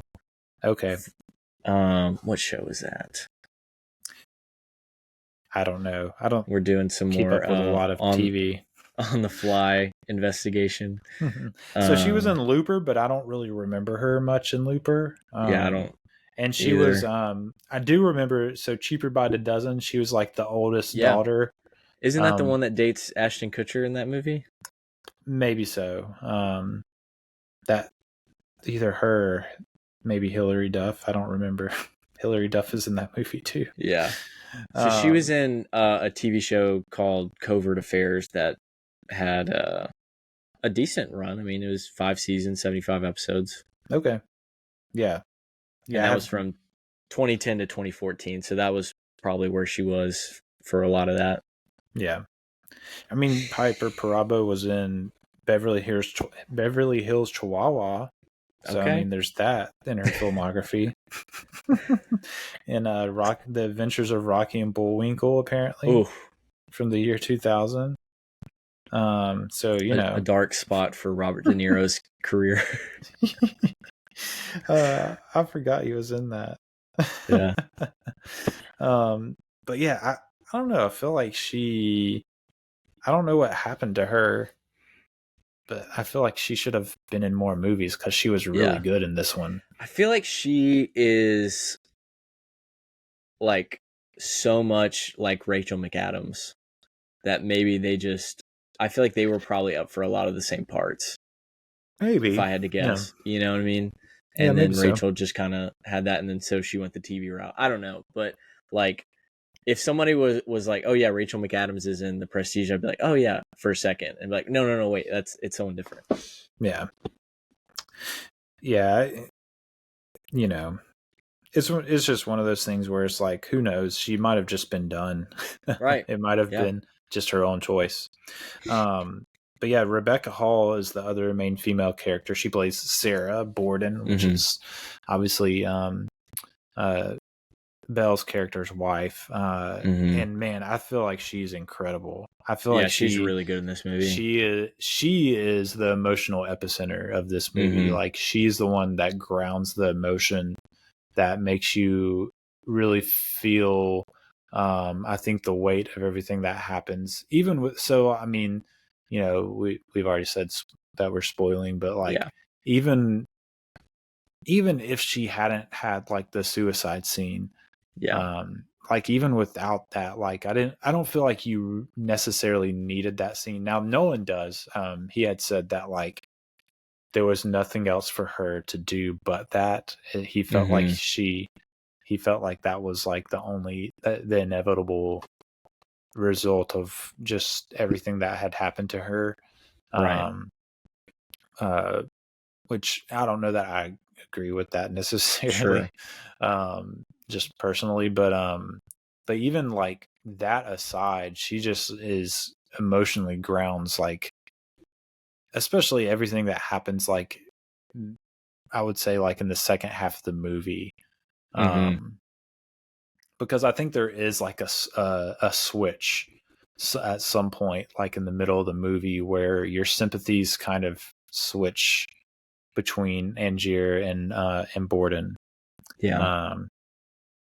And she's just a great, like, you know, example of, and this is mostly what her character is for. Like you said, the emotional is the, you know, when someone gets so obsessive, this is what happens to that person's family. And you see that too in Scarlett Johansson's character as well, to an extent, but where she turns on Angier, but you see, like, you know, Borden and Fallon have like this sort of idyllic lifestyle that Angier becomes so desperate to have and becomes jealous of, but it's still even not enough for him, you know. Well, you know, he says at some point, you know, we each had half a life. Correct. And he said, and that was enough for us, but not for them. Kind of talking about his wife and his daughter and Olivia. Which I think rings really true. Like, you know, it's interesting because like Sarah, you know, at the beginning of their relationship, you know, she kind of starts the whole thing of like, you know, he says, I love you. And she says, you know, not today. Like, and it's kind of like interesting to her at the beginning. Like, it's something intriguing, and like, she can kind of like deal with it. It's just kind of like a quirk maybe about his personality, which obviously, like, it's because he's two people, and two one different of them people loves her and one of them doesn't. But she can see like the difference, you know, when no one else can. But then, like, you just think about like the half of a life that each of the Bordens have, isn't enough for her. And it's because like you just think about like at some point that quirk of you love me today, you don't love me today becomes less interesting and more like of a problem. Exactly. Because when you're in a like marital relationship, your affection is supposed to grow and not like diminish. Right. And that's what you see over time in this. Yeah. And maybe not even diminish, but definitely like the extremes of each Borden grow more, I think. And it's just like it destroys her. And it's just like I think she is like one of the main ways that you feel like the destruction of that obsession. Correct. And that kind of like what that does. But yeah, she's just incredible here. I think she's like the main like reason that like this movie works emotionally for me. I think without her, it would be pretty emotionally dry, honestly. Correct. Yeah. Even Jackman has a few scenes that are emotional, but not to the degree that Rebecca Hall pulls off, I think. Yeah. Yeah, definitely. Because I think you need the beginning of Jackman's, emotion with his wife dying and all of that to fuel him. But if you only have that, like you said, like we build up that time that we have with Rebecca and with Bale's, relationship, and we see that kind of grow and then go downhill, and you need that, like you said, to have that emotional weight, that realistic emotional weight too, not just like, hey, this is written in the script, so you need to also see this audience, but like it's actually believable because you watch that whole thing unfold. Whereas at the beginning with Jackman and his wife, like we said earlier, we just see like they have really good chemistry. Mm-hmm. Yeah, for sure. Yeah, moving down the list, you have obviously the other two, I think, major characters would be David Bowie as Nikola Tesla and Andy Serkis as his assistant, Allie, which Yeah. we touched on them briefly already. But yeah, Bowie. It's funny. Nolan like had approached Bowie for this role, and Bowie like kind of politely declined, just wasn't interested. And then Nolan kind of sat with it for a bit, I guess, and then called Bowie's agent and like begged him to get a meeting with Bowie so he could talk to him more about it, and eventually like won Bowie over. Yeah. And Nolan kind of says to this day that like at the end of the day, it was just like no one else could do this role. He had to have Bowie. He kind of laughs at himself, like, I've never done that before or since. Really, that was the only time I've ever like gone back and like tried to convince an actor to come play a role. Right. And I guess it's odd because he's so absent really in this movie. He's kind of but maybe that works for the feel. Like he kind of feels, so we talked about how he was like kind of an alien in that The Man Who Fell to Earth movie, and he kind of feels like that in this movie. Like he kind of feels like distant and kind of otherworldly. So the kind of aura, I guess, kind of works for the character. Yeah, no doubt. But also, I'm like, but like he has such little screen time. Like, did it really have to be Bowie? Like, I'm glad it was Bowie. Right. It's kind of like a cool thing to have David Bowie in your movie. But I'm like, Nolan's like, it had to be Bowie, and I'm like, did it? Did it have to be Bowie? It's one of those just like random obsessive things, I think, that we see so many directors go through. For sure. Because I think definitely like now that I'm thinking about it, I don't know who else could have played Tesla. Like, if we were doing, recasting or whatever, but like, I don't know. Yeah, it probably could have been someone else. Yeah, like no one necessarily like comes to mind. So maybe it did have to be Bowie, but it just doesn't feel like it had to be Bowie. But yeah, I think he's really good here. He is pretty distant, and like he's not like. I think part of like maybe why it feels off is because he's not like, he's wearing a suit and a hat, and he's like really, like when he appears on screen, you don't think David Bowie. Like you're not like, oh, there's David Bowie, because he doesn't like bring that David Bowie kind of like atmosphere. He's playing Nikola Tesla, and he's Yeah. wearing a suit and is, slicked back hair and like very proper looking. Yeah. Like he exudes confidence, but it's a very also like it's another understated role where he's just kind of like which is I mean impressive for David Bowie, but he plays like kind of the quiet inventor, genius, pretty well, where he's not going to be super loud and boisterous and showy, but which is what makes it, I think, off, like you said, because you're not expecting David Bowie to play a part like that. And you wouldn't think you would want David Bowie to play a part like that either. Yeah. It does work though. So, kudos to Nolan and Bowie for making it happen. I think too, like he does deliver some pretty good lines. There's a lot of like great lines in this movie. Absolutely. The dialogue is really good in this.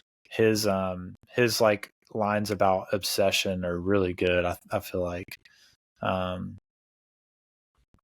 I think they kind of really ground that theme in the movie and kind of Circus as Allie I think was really good too. He has like I'm not sure what accent he's going for in this movie, but it's Fair consistent enough. It's consistent at least, and so it works. I thought Allie was good. It's a fun like Andy Serkis appearance. I guess it's a similar thing. It's like he's not like necessarily like you think of a role like this, you think Andy Serkis, right. It's not his typical fare, but he does really well with it. And he's, I mean, immediately when I think of Andy Serkis, I just think of motion capture. Right. Sure. Yeah. But this is, I think, really one of the few times that he actually just gets to act. Because when he's in the MCU movies, which I really think are some of the only movies where he's actually just an actor, and he's like so over the top, and such like a comic book villain in those that it's just like whatever. But yeah, I think he plays this role really well. Yeah. The other example is him as Alfred in the Batman. Yeah. Which I think he's like phenomenal as Alfred.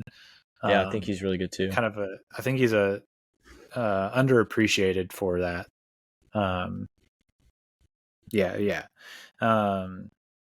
That's really like there's everyone else, like those are the main roles, and that's what we get. Most of the screen time goes to those characters. We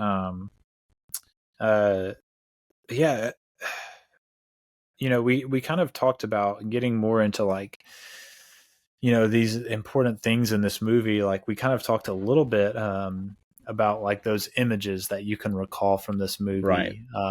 Did you have any that we didn't mention earlier? Like we mentioned the hats and light bulbs and the bird cages. Did any come to mind for you when you just thinking about the movie? Yeah, definitely. I mean, that ending shot is, that one, it just sticks with you. So yes, when you see the tanks, that's one of those things. I think that's one of the main ones, that's like a consistent thing that you see throughout the movie.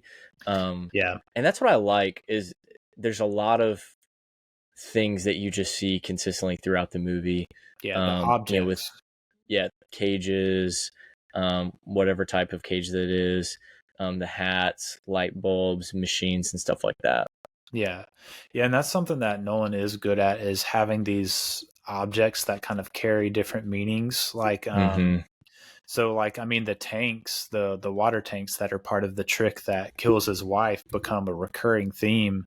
And really like, really there's a lot of like symbolism in this movie that comes across visually. Like, so, when you watch this movie the first time, like I remember when I watched this in college for the first time and, you see the tanks at the end, you're just like blown away. Like, this is insane and like demented and like just absolutely nuts that this is what he's gone down this road and ended up doing.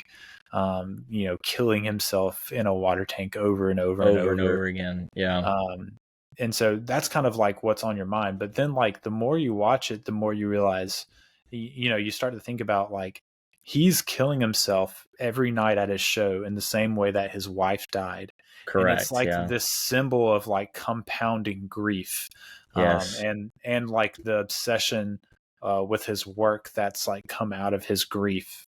That's really fueled by his grief in a sense. And it's like this symbol of that. And it becomes this recurring image. And I think that's something that Nolan is really good at,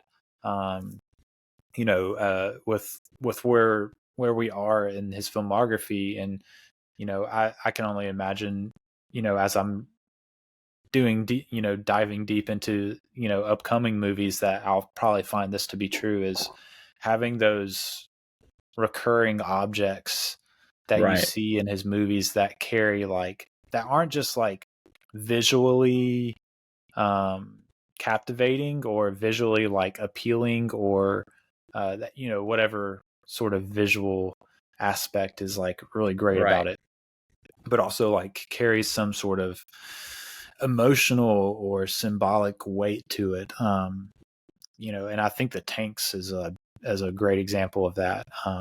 For sure. That ending shot is just like haunting, Yeah, it really is. And then you have Radiohead kicking in, which is Tom like York. It works, but it's so it's so weird too. Yeah, for sure. Yeah, I had I think it was, I want to say for Memento, Nolan talks about how he was listening to Radiohead's OK Computer. Yeah. Like the whole time he was writing writing Memento. And I think this is his only movie that has like an actual like soundtrack song that comes on for the credits. Like everything else is just score, I think, for his films. So it feels a little off, honestly. It's like, what's happening? This is a Nolan movie. Why is Tom York singing right now? The other object, let me see I mean, obviously like the machine is pretty memorable. The Tesla machine, like all the electricities. I had noted that like even, and we talked a little bit about like how well the rooms and the workshops are designed, that you can like almost like imagine, like picture them in your mind after watching them, watching the film. The other like image that like has stuck with me, that I think the past, like I watched this, I remember I watched this a few years ago is the last time I watched it. And watching it again this time, like I think that image of the first time he has his double like come out to do like, the prestige, and is the one that gets the applause. And he's like, it's that shot of his back as he's like standing under the stage listening to the applause, and he lifts up his arms out, and he does like the bow like under the stage. That image is like, man, that's a powerful image, and it's so good. It's so well like framed and shot. That's definitely one that I think stands out. And I really do feel like that's one of the strong points of this movie, is just like the amazing like set pieces and shots that you get. Definitely. And then like, we've talked a lot about this being a Victorian age thing. And what's funny is like that really at the end of the day, what Nolan did with that is he used it as a misdirection. He talked about, I remember he talked about like how people kind of trust period pieces. There's this like kind of built-in trust that it's going to be, I don't know why or what that trust is rooted in necessarily, but I do know what he means. Definitely. You watch a period piece and you're like, oh, I trust that this is like presenting the period to me, and everything that's happening is kind of like, whatever. And, there is a bit of mystery.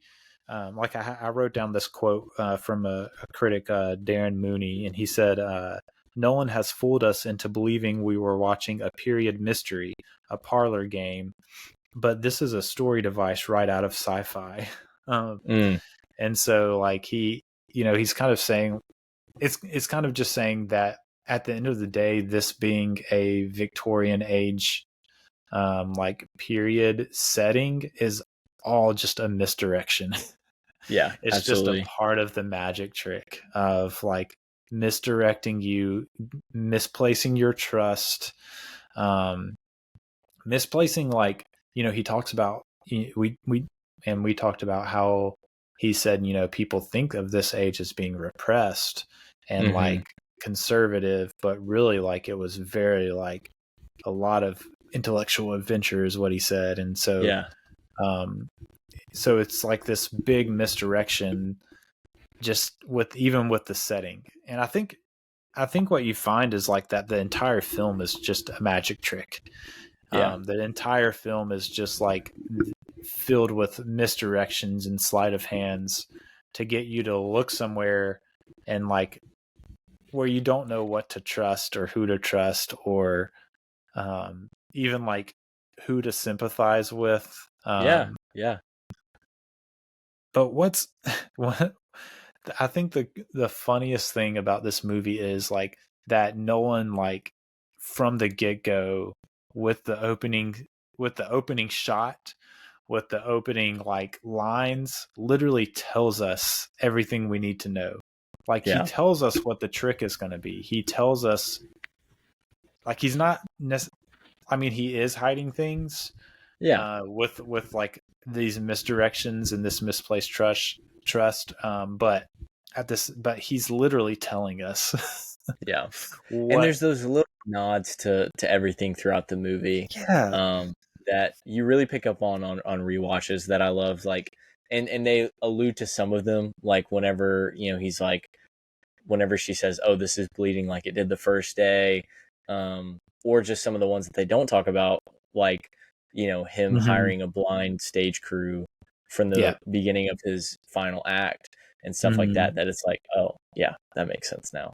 So there's just so much cleverness. Yeah, and thinking about, so I mean, obviously, like we talked about how the story structure itself is sort of like a magic trick. That's where the magic is found, and it's because like he clues you in so much to what the first reveal is, which is that Borden has a twin, and there's trading places. You kind of get clued into that, and like if you're like a sharp viewer, which I'm usually, honestly, I'm not great at figuring out. I'm not good at twists what either. Twists are. I know people that like some people are. I think you're either one type or another of movie watcher. Like you're the kind that like really wants to figure out the twist, or you're the kind that just wants to be surprised. And I'm the second. I'm the second kind. I think there was a period in my life where I wanted to be the first kind. And I just resigned myself to be like, I'm not. I'm the same exact way with that too. Yeah, like I'm just like I because that's one of the like we talked about movie magic, that's one of the best parts about movies is the actual surprise. And you always hear people talking about like, oh, I wish I could watch this movie for the first time again. It's not as fun like watching like Fight Club. I had spoiled for me the first time I watched it, and I wish I hadn't, because like the twist in that movie is phenomenal. And I wish I could watch it and actually have the reaction of like, oh my gosh, that's so, like my kids, like I don't want to talk about Star Wars too much in front of them, because I want them to find out that like Vader's Luke's father, like on his own terms, that sort of thing. But that is the movie magic, and it's he clues you into that reveal only so that you can think you're in on the trick, but really like there's another trick coming. That's just the turn. The prestige is still coming, and he's like telling you that the whole time. He's telling you, you think what's going on with the turn. He's revealing to you something outstanding and fantastical, and you think what's going on, but really, the prestige is yet to come. And he's like, he's telling you, he's telling us. And we're just so, we want, there's the, what's the line? I have it written down. The Angier line, the audience knows the truth. The world is simple, but if you could fool them even just for a second, then you can make them wonder and you get to see something very special. And it's just that idea that like we want to be fooled, like that's and I think that is like kind of a stand-in for movie watching. Like the audience wants to be fooled. We want, like, that's what we're going to the movie for. Like that's what the audience is going to see these magic tricks for. They want to be fooled. Like, so if they know the secrets behind everything, like you kind of let yourself be fooled so that like there's an enjoyable aspect to it. And I don't know, like I was kind of like laughing to myself a lot watching it through this time, just at how many lines Borden has that clues you in that like, he's got a twin, like he's living a double life. Like I think one of the first ones I noticed was, Sarah's kind of announcing to him that she's having a baby and Fallon has just left. And I think the line, he says something to the effect of, wow, we should have told Fallon we're having a baby. And it's like it has like a double meaning, like we're like me Borden and you Sarah are having a baby, but also the meaning of me Borden and him Fallon are having a baby, as like the shared Borden. There's a lot of lines, and then of course like the I love you, which I think you mentioned, like I love you today you love me, today you don't. There's so much, there's so many like lines that he said that I was just like, it's just, you have Cutter like it's a double, it's it's simple. There's and Angier's like, no, it's the same man. And Cutter's just like, I don't know what to tell you, man. It's a double. Like, like you're wrong. And he won't believe it. Like, because he wants to be fooled. He wants to know. Exactly. I mean, he wants to know what like the secret is, but like he's letting himself be fooled too. It's too obvious. He doesn't want it to be too obvious. Yeah, because then he feels foolish for not buying it or not believing it.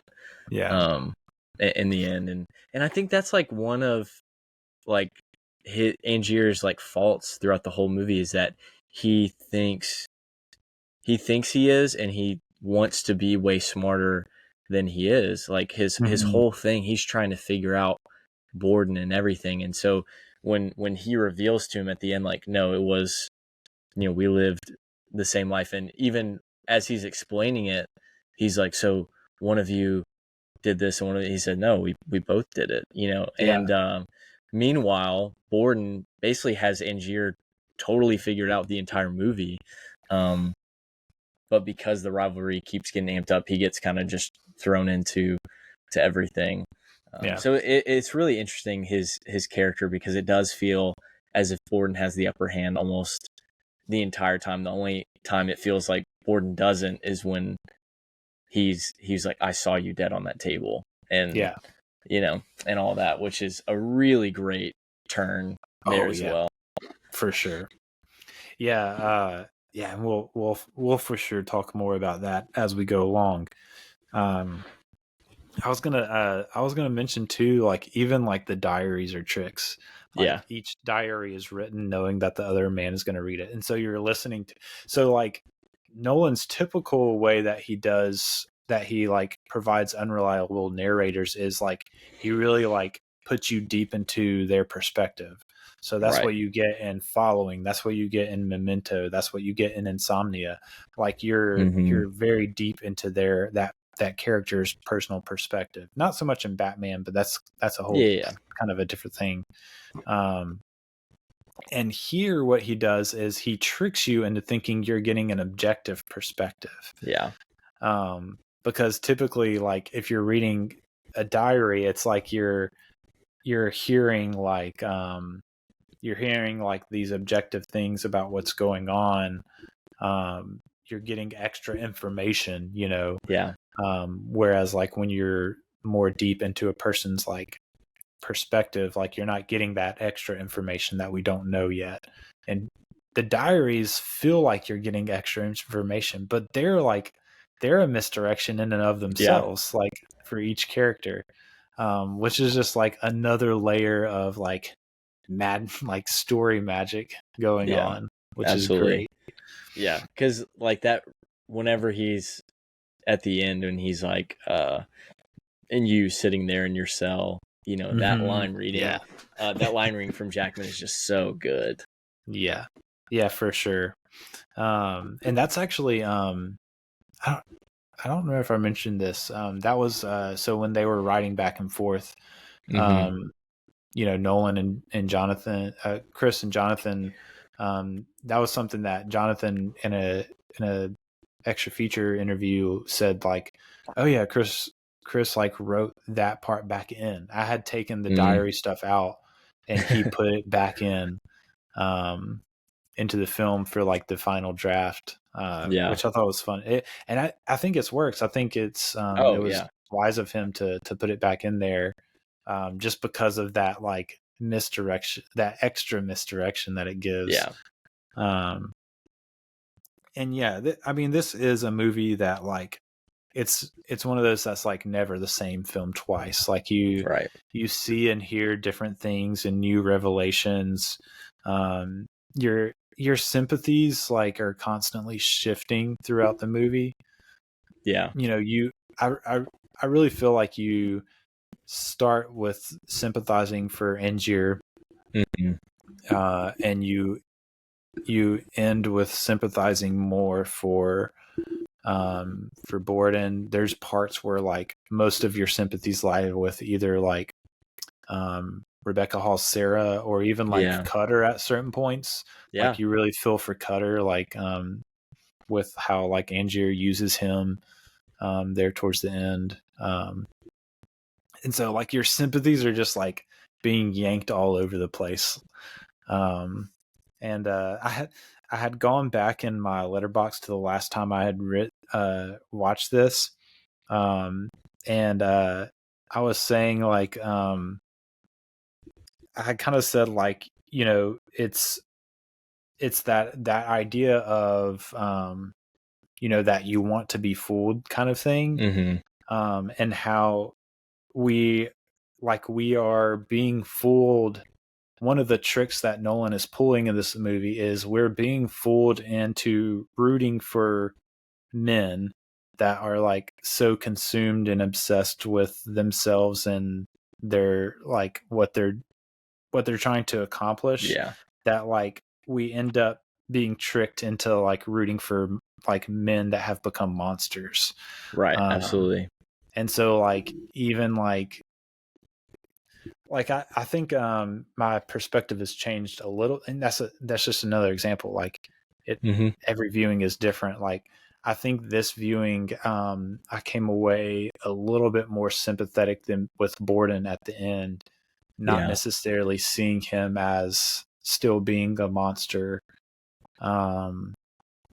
It's just interesting, like how your sympathies change on each viewing, you know. And I don't know about you, but each viewing, like, because I usually don't watch this movie like I especially for like some of my favorite movies, I try to watch them maybe like once every 2 or 3 years or something like that, just so that it doesn't get too old for me. But every time I throw it on, it feels like, you know, somebody went in and jumbled the scenes up, because I'm like, this part is this part. Like it is so funny how it changes on every viewing, like you're saying. I had the same experience. It was a little bit jarring. I had forgotten just how like jumbled up the timelines are in this movie. Oh yeah. And so I think I watched it in 2 sittings, which isn't my ideal way. I Sure. don't think it's the ideal way to view a movie, but it's usually with where I am in life how I end up having to watch Right. movies. Yeah, no doubt. But yeah, it's just like you jump in and you're like I said earlier, like you're jumping around and like to flashbacks and like reading their diary and like visiting Tesla and like you're like, what is happening? Yeah. And not in a bad way. Like it's not like you catch on to what's going on pretty quickly, which Yeah. like we've mentioned, like has a lot to do with how it's edited, and it could very easily be like just absolutely confusing. Yeah. But Super it's convoluted not. and all that. Yeah, Yeah. it's not convoluted. But it is like kind of like, whoa, kind of like not convoluted, but like kind of catches you off guard. For sure. Yeah, and I definitely had forgotten how much it was like that. Yeah. um, but yeah, if you were to have asked me before I rewatched it, I would have thought like, oh yeah, this is one of Nolan's like more linear movies, but it's not at all. Yeah. Yeah, I had written down too. There's a guy, Elijah Davidson, who's actually he'll be coming on for the Inception episode. I've kind of mentioned Nice. him a few times because I've been reading through. He has kind of a movie by movie little ebook that I have called Transcending Time. Kind of looking at Nolan's movies, and it's almost like a devotional form that he does it in, which is pretty cool. Yeah. And he was talking about how more views reveal more emotional depth to the intellectual pursuits. So like that's one of the things that Nolan gets criticized for a lot is his movies feel like intellectual endeavors and that lack emotional depth.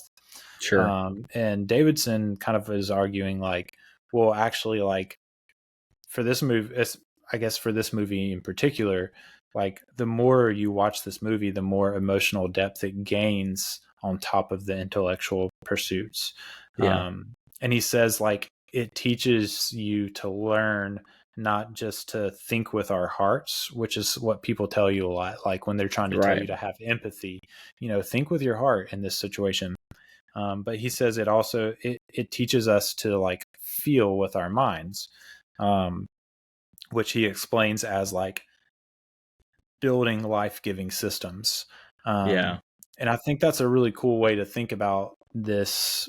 What this movie can show you is like, it's not just important to like think with your heart, which is to have empathy with people, but also to feel with your mind, so that like your obsession doesn't become like these guys' obsession. Your obsession can be outwardly focused and focused on like aiming your intellectual pursuits towards something emotionally valuable,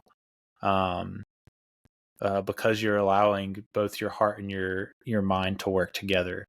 And I thought that was a really cool insight. Yeah, absolutely. Because like I think part of the criticism that Nolan gets as far along these lines is because his intellectual bent can be a bit of an overreaction to the intellectual coldness that our society has. For sure. Our society is more focused on like how you feel, what's in your heart. And it even comes through in our speech. Like our generation, I think, it's built into our speech to say, I feel like blah, blah, blah, blah, blah. That's kind of like the way we talk. And that might seem trivial or whatever, sure, but it is built into the way we talk, and there's meaning behind that. Absolutely. And so, I think sometimes Nolan's movies maybe are a bit of an overreaction to that, into like that coldness toward the intellect. and like the over focus on like the emotion in the heart. And so like, but because he has that maybe intellectual overcorrect, it can kind of bring you back to the center, which is to have like your heart and your mind working together. Which is what I think Borden and Angier kind of have lost in this movie. Their heart, like they're not allowing their emotion to, their heart and their mind are in sync. Their intellectual pursuits are not grounded in what they should be emotionally. Correct. I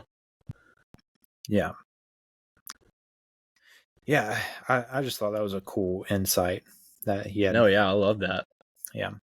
Nolan, one of the other things that we've kind of hinted at a little bit is Nolan, I have this quote, he said, talking about The Prestige, it's very much about filmmaking. It's very much about what I do.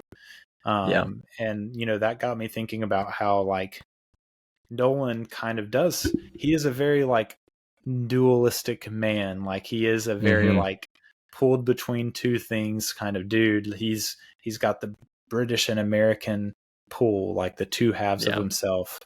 The London Chris Nolan and the Chicago Chris Nolan, and he really does like feel like he is half of Angier and half of Borden, because there is the aspect of Nolan that is very precise, very dedicated to the technical aspects of his movies and the precise and detailed structure of his stories that feels more like Borden. But there's also like the very showy and gravitas. The gravitas and the like, let's like, if you're going to give me a big budget, let's blow some stuff up. And like, let me flip this 18-wheeler completely on itself. And even in Batman Begins, like, oh, I have $150 million. Let's go film in Africa and Asia. Like, let's go around the world and get some location shots. Like, so there's a bit of like showman in him too. Absolutely. And, I think there's so much like filmmaking parallel in this movie that goes back to the fact that, that influence he had from his research of just knowing that like a lot of the first filmmakers had a background in magic and in illusions. Right.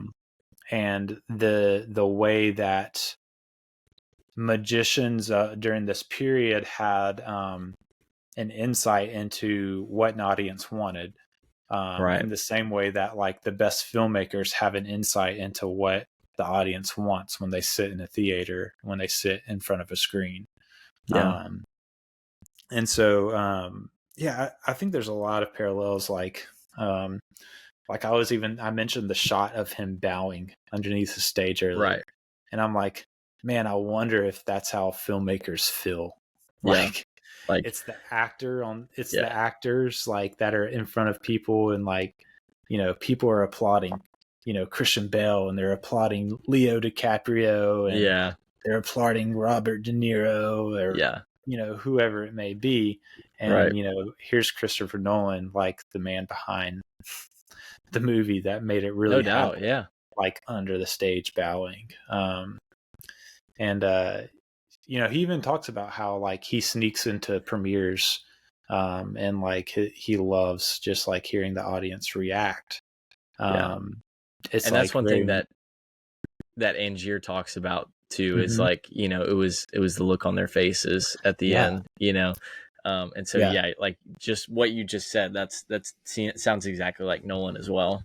And that, that's something that that Borden didn't get. He didn't quite understand that aspect to what Angier was after, which he just felt like he was cheap, and he just cheated his way to success, and that he was in it for the wrong reasons. But really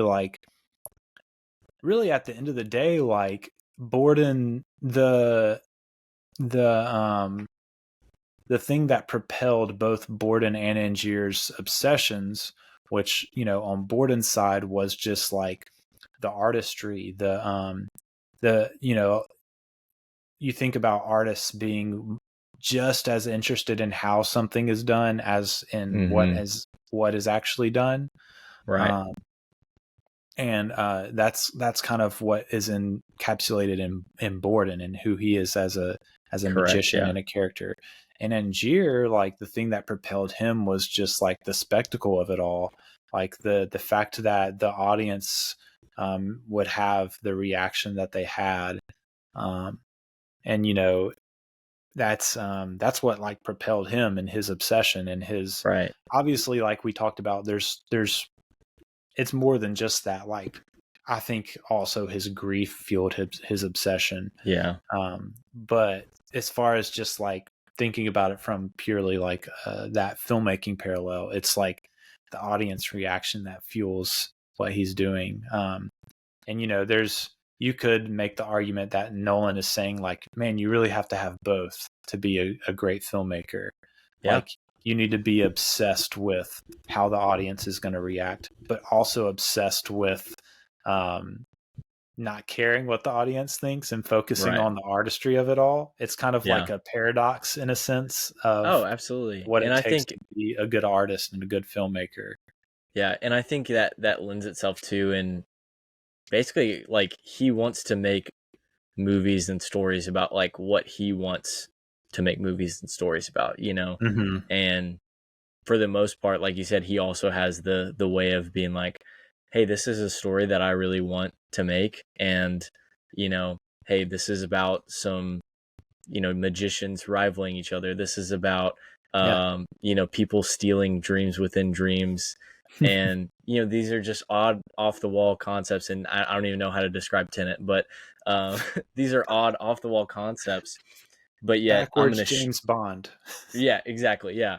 But I'm going to display it in a way that you're going to love, you know, basically. Right. And so, yeah, it is really cool just seeing all that he does through these, I would say all the ones that aren't Batman movies.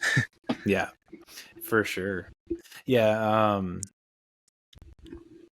Yeah. You know, I'm really like growing to I really feel like people that like hate Nolan movies, and I feel like they should listen to this podcast and really like dig deep into his like philosophy and like what he does Absolutely. with us. Cause I'm really like, cause I feel like for a while I had a period where I was like, well, I guess maybe a lot of these people have a point with Nolan's films and his movies and their critiques of them. But man, the more I dig into it, the more I'm like, I don't know. I feel like Nolan's really bringing something that is needed in the film world that like, absolutely. Yeah, but anyways, one of the last things that that I kind of had to talk on thematically was that the idea of the devotion to art bleeding into obsession. You know, just thinking about the two characters, you have Borden, who's willing to sacrifice and live a lie for his art. Yeah. And that's part of like his obsession. And Angier is willing to like steal and cheat and buy his way to the top for his art. Right. Which is, you know, we've already kind of like made we've already distinguished between what they're interested in. But like it ends up making them all like kind of less than human in a way. Absolutely. Yeah.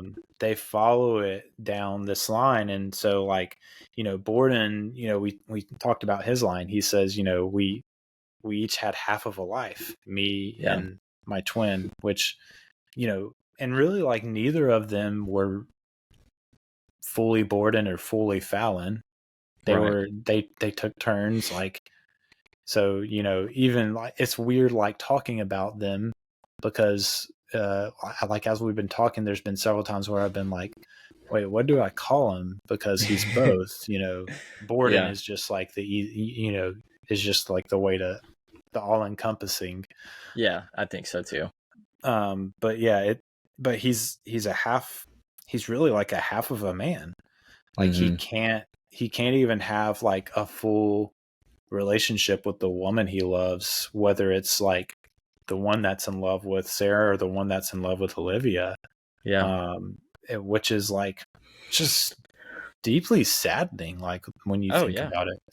And then Angier like becomes unable to even distinguish who he is. Like, that's kind of where the sci-fi aspect comes in of like the philosophical question, am I the man in the box or the man in the prestige?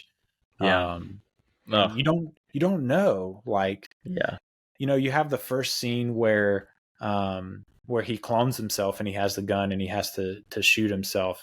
But like, even in that scene, you don't know if the original him is the one that's still standing in the machine, or does it because there's the possibility that what the machine does, because we don't fully understand. Even Tesla doesn't fully understand the machine and what it does. Like, is the machine transporting the original one over there and the copy is right there, or vice versa? Like, we don't know, and neither does Angier, neither does Tesla or Allie, and that's what like he's become kind of half a man. He doesn't know even like who he is anymore. And I don't know, it's just like that idea is very interesting. I don't know, did you have any thoughts on just like the theme of obsession? Yeah, I mean, it's just it's the overarching theme of it, other than just kind of which at the end of the day, which if we talk about, like, Angier's just really trying to get back at Borden, and that's his obsession. Like, that's like the underlying theme. Like, yes, of course he wants to be successful, he wants to be a great magician and all of that, but it's kind of almost undercut because he is so obsessed, and that's one of the things that Scarlett Johansson's character says to him, is that she's like, that's all you care about, like, you just care about getting back, basically, at him, and so I think that's part of kind of, you touched on earlier, just the idea of dealing with the grief, and it's almost like he doesn't want to come to terms with, or he can't come to terms with his wife's death. And so there is like the symbolism of like the self-sabotaging by getting in the box every night, with all of that. So I did too want to bring up, like, so the ending, for one, like, the ending is very like a different filmmaker making this movie in a different way would have like made the ending more like resolved feeling. So I'm thinking specifically of like the Borden arc. So like, obviously, like, I think Borden's like last trick is his resurrection, which is a fun little final like magic trick, I guess, in the movie. Obviously it's one of the I think it's the Borden that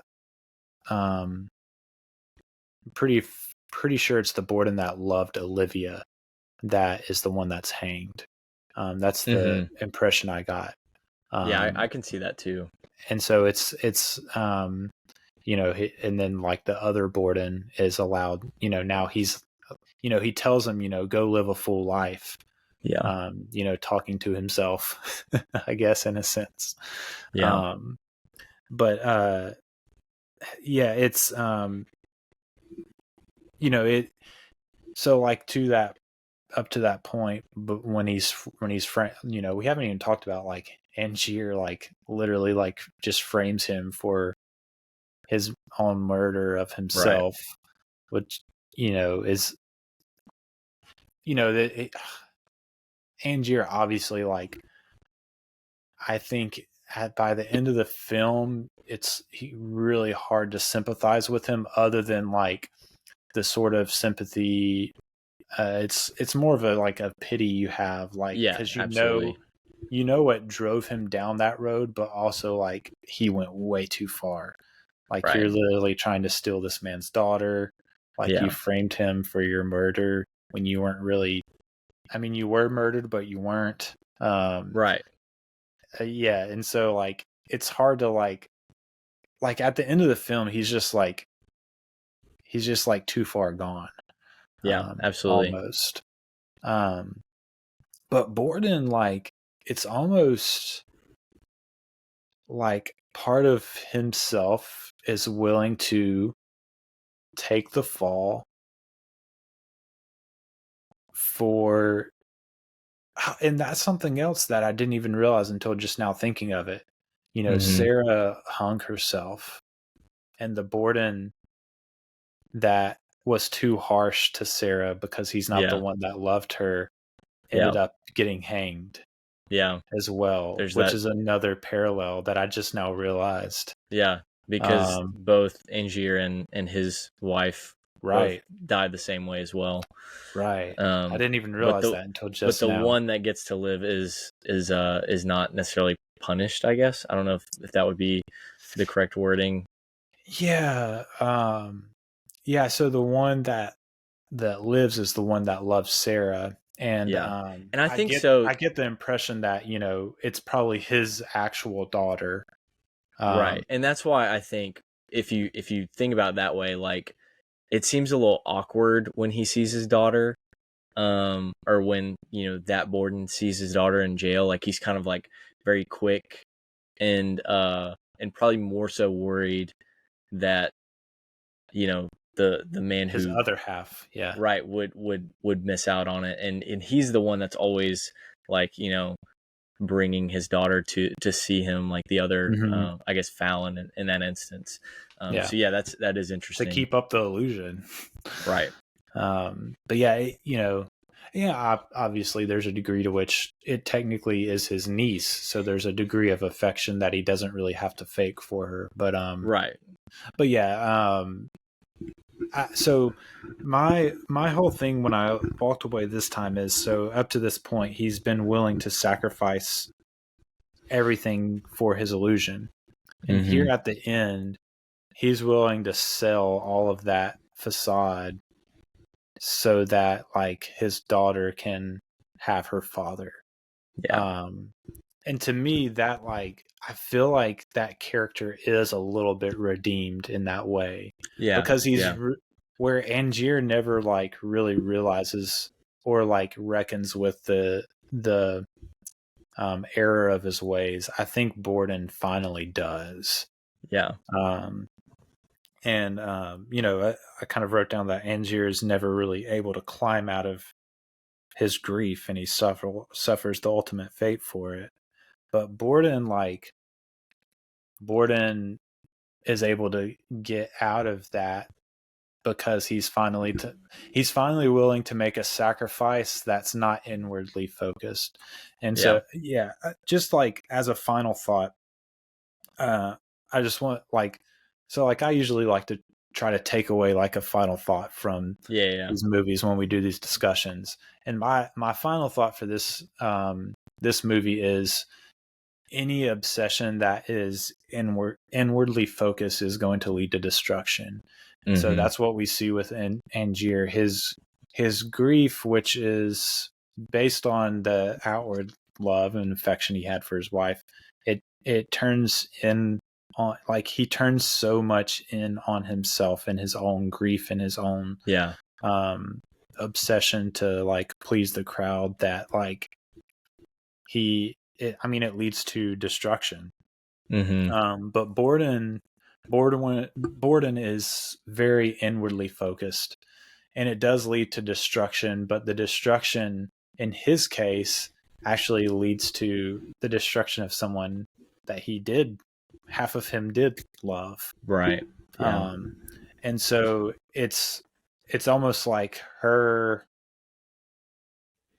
death kind of awakens something in him, and Yeah. he ends up sacrificing half of himself based out of love instead of a sacrifice that's inwardly focused.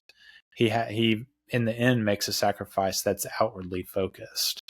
And I think that, like,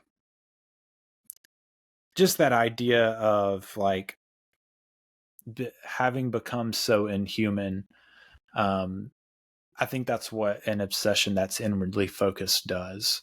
When you become so focused on yourself, like, you keep folding back in on yourself, and it Yeah. leads to you becoming less than human, because really, like, humans, whether you want to put a spiritual bent on it, or just even like a psychological, more scientific bent on it, Right. however you want to view it, humans are built for relationship and community. Like, we're not built to be inwardly focused and focused Right. only on ourselves. We're built to Yeah. be focused on not just like loving ourselves, but loving others just as much, and Yeah. focusing Yeah, absolutely. on that community. And, your community can ground you. These are two men that pushed that away, and it led to, like, terrible things happening. Yeah. And the inhumanity that final shot shows with Angier is just Yeah. haunting. Yeah. And I don't know why Nolan chose to end with that instead of with the the now full Borden being with being able to have a life with his daughter.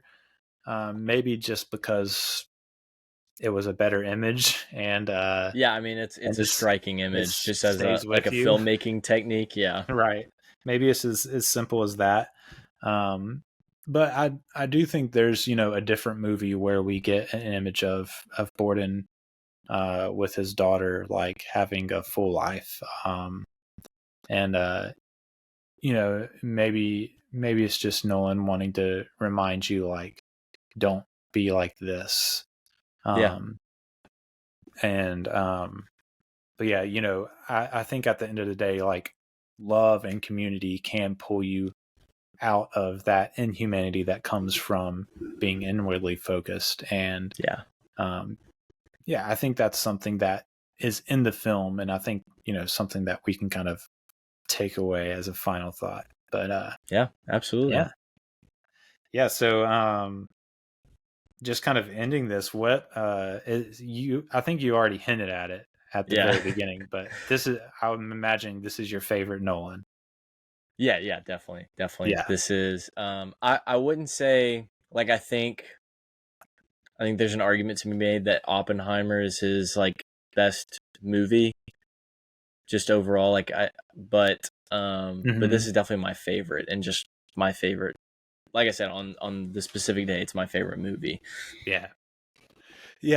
So for a long time, like I said, I would say was my favorite movie. I wouldn't never say that anymore. Sure. And this isn't even like my favorite Nolan at this point. For a while, I think it was, and really, like, I had it rated with 5 stars for a long time, and I think with this viewing, I think I've bumped it a half down. I think I have it as a 4.5. I would put it at 4.5 now, just because I do feel like there's one of the things that makes a 5-star movie for me is either just one, like, it is just a technical masterpiece, like, it's undeniable. This movie is just like an incredible, like, vision of, like, craftsmanship and filmmaking. And I don't know that The Prestige is really that sort of film. Yeah, I think that's fair. But another thing that really like bumps movies up to 5 stars for me is just like the personal, like emotional impact that it has. And I do think that that's one thing this movie kind of lacks. And maybe I'm being a little bit unfair because I did say earlier, like, that Nolan's like intellectual overreaction probably Right. is a good thing in Sure. a way. But for me, like, the emotional impact of a movie is pretty important, just for me personally. Yeah. So yeah, I don't know. I could watch it again and bump it back up to 5 Sure. stars. Yeah. Who knows? But yeah, it's a great movie. I love this movie. It'll always have a special place in my heart, even if I bumped it down half a star. Yeah, so really, I think that wraps up everything with The Prestige.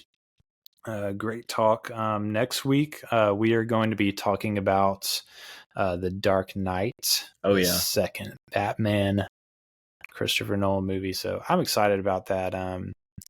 I have a good friend coming on to talk about that with me. So yeah, you can look forward to that next week. But we're going to take a quick break right now. We'll be back in just a minute with a little bit of movie news and the favorite of most people, which is the movie draft. Yeah.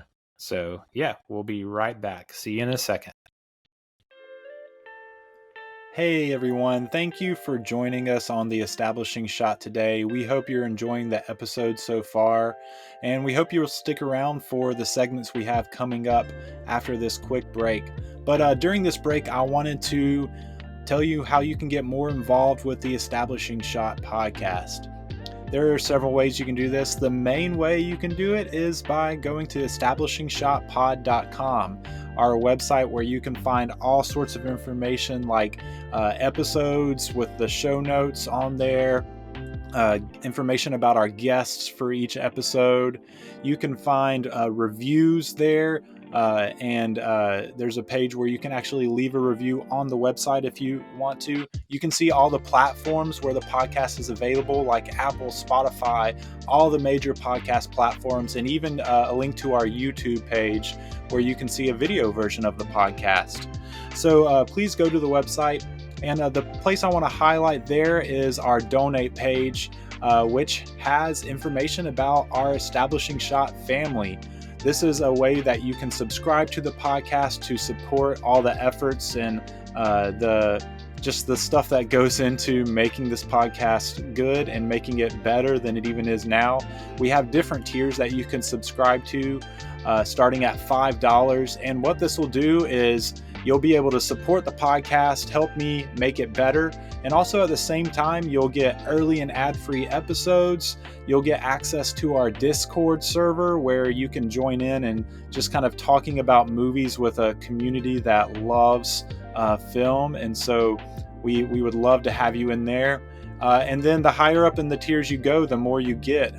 Even things like chats and video chats that we'll do every once in a while where we get to talk about in more detail stuff that we're talking about on the podcast. So I hope you'll subscribe to that. Choose a tier that fits your budget, and I would love for you to support the podcast in that way. And the last thing I wanted to talk about is where you can find us on social media. You can find me personally on Twitter at @DEliPrice, and you can also follow me on Letterboxd. Letterboxd is kind of like a social media for movie reviews, so you can read my reviews there, and you can find me there at just Eli Price, no spaces or anything. So I'm on Twitter and Letterboxd. You can find the podcast on all the social platforms as well, such as Twitter at eShotPod, and then on Facebook and Instagram and TikTok at Establishing Shot Pod. So make sure to follow us so you don't miss anything. If you have any questions or comments about the episode or about the podcast, you can always email us at establishingshotpod@gmail.com. And the very last thing I want to do before you get back into the episode today is just ask you to please go to Spotify and Apple and leave some ratings and reviews. That really helps the visibility of the podcast and gets it in more people's podcast feeds. And so we hope you will do that for us, and we would greatly appreciate it. So I hope you enjoy the rest of the episode, and I will see you next time on the Establishing Shot podcast. Hey everyone, welcome back to the Establishing Shot. I'm Eli Price here with Jacob Phillips. We had a good, long, I think really fun and good talk about the Prestige. Hope you enjoyed that. But yeah, we're going to jump in. We were talking kind of about some random stuff before the show. And I didn't really have anything on the docket for movie news, but we were like, oh, well, maybe we can talk about our like Letterboxd habits a little bit for the movie news section, just because we were discussing it before and we were like, we'll fill a little bit of that in there. Yeah.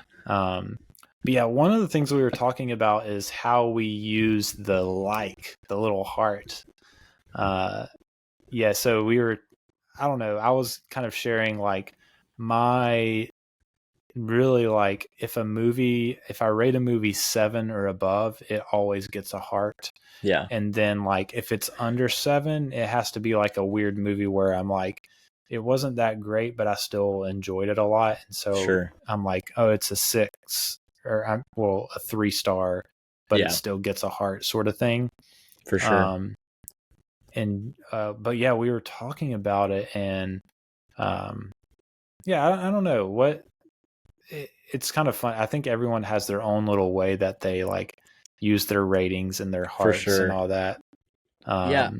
For me, it's weird. I forget to do it sometimes. Like, I don't know, like I just watched the most recent movie I've vlogged is Die Hard, and I should probably have a heart next to that one, just truthfully, just because I really enjoyed it like so much. But then like there's some like some movies that I think are just like kind of all-timer type movies for me that I'm like I need to put a like by it. But then I think there's sometimes too where I have a movie kind of rated almost lower, like kind of like you said, like it's like I don't really think this movie is that great of a movie, but like I really, really enjoyed it, so I'm gonna throw the heart on it. So mine is, it's kind of all over the place with how I use it. It's not as consistent as it probably should be, but yeah. I try to like build like when I log. For one, I'm the kind of person that like I'll keep a note on my phone of like the movie and the date I watched it. Yeah. And then I'll get to log in this eventually, but then I'll build up like 30 movies, and then I have to sit there for like 2 hours catching up on logging on movies. So that's an unfortunate character trait that I have. Yeah. A defective character trait. But yeah, we were saying like one cool way maybe to use the heart is for like rewatchability. Yeah. Which I don't know if I'll do this because I've been doing my heart the way I like my for so movies long. the way I've so long. It's like it's a system now. But like maybe you don't have a system. So we were talking about like, so maybe if a movie is a sort of movie like The Prestige, where it's like, man, I want to watch this movie again sometime. Yeah. Maybe those are the sorts of movies that you give the like to. Maybe there's a movie like, I don't know, like, so when I think of movies that I'm like, man, that would be really rough to rewatch. I think of movies like 12 Years a Slave. Sure. Which is like an incredible movie. Like it's a 5-star. I gave it 5 stars when I watched it. Yeah. I watched it in theaters, and I have not revisited it since. Yeah. And I don't know if I'm not honestly not sure if I ever will, just because it's such a tough watch. There's images of that film that are still like burned in my brain. For sure. And so like maybe that's an example of a movie that like doesn't get the heart if you're using it in that sort of system, because you're like, I don't know if I want to watch this movie again. Yeah. But yeah, that might be a fun way to use that like button, because then you can go to your profile and go to your likes, and then you can like scroll through your likes and be like, these are all the movies that I want to rewatch. Oh yeah, I'll rewatch this one, sort of thing. Yeah. But yeah, I have some other like Letterboxd habits. Like I like to, I've been trying to note like when I see a movie in the theater in my tag. Yeah. So I have a tag that's like theater viewing or something like that. Nice. So that I can like go back and like look at that tag and see all the movies I've seen in theaters. Yeah. I've been trying to like, actually went back recently and like backlogged all since I got Letterboxd, like, and added that tag to the ones that I could remember that I saw in theaters. Yeah. I don't use tags as much as I should. I've used them on a few movies, but I haven't done it recently. Yeah.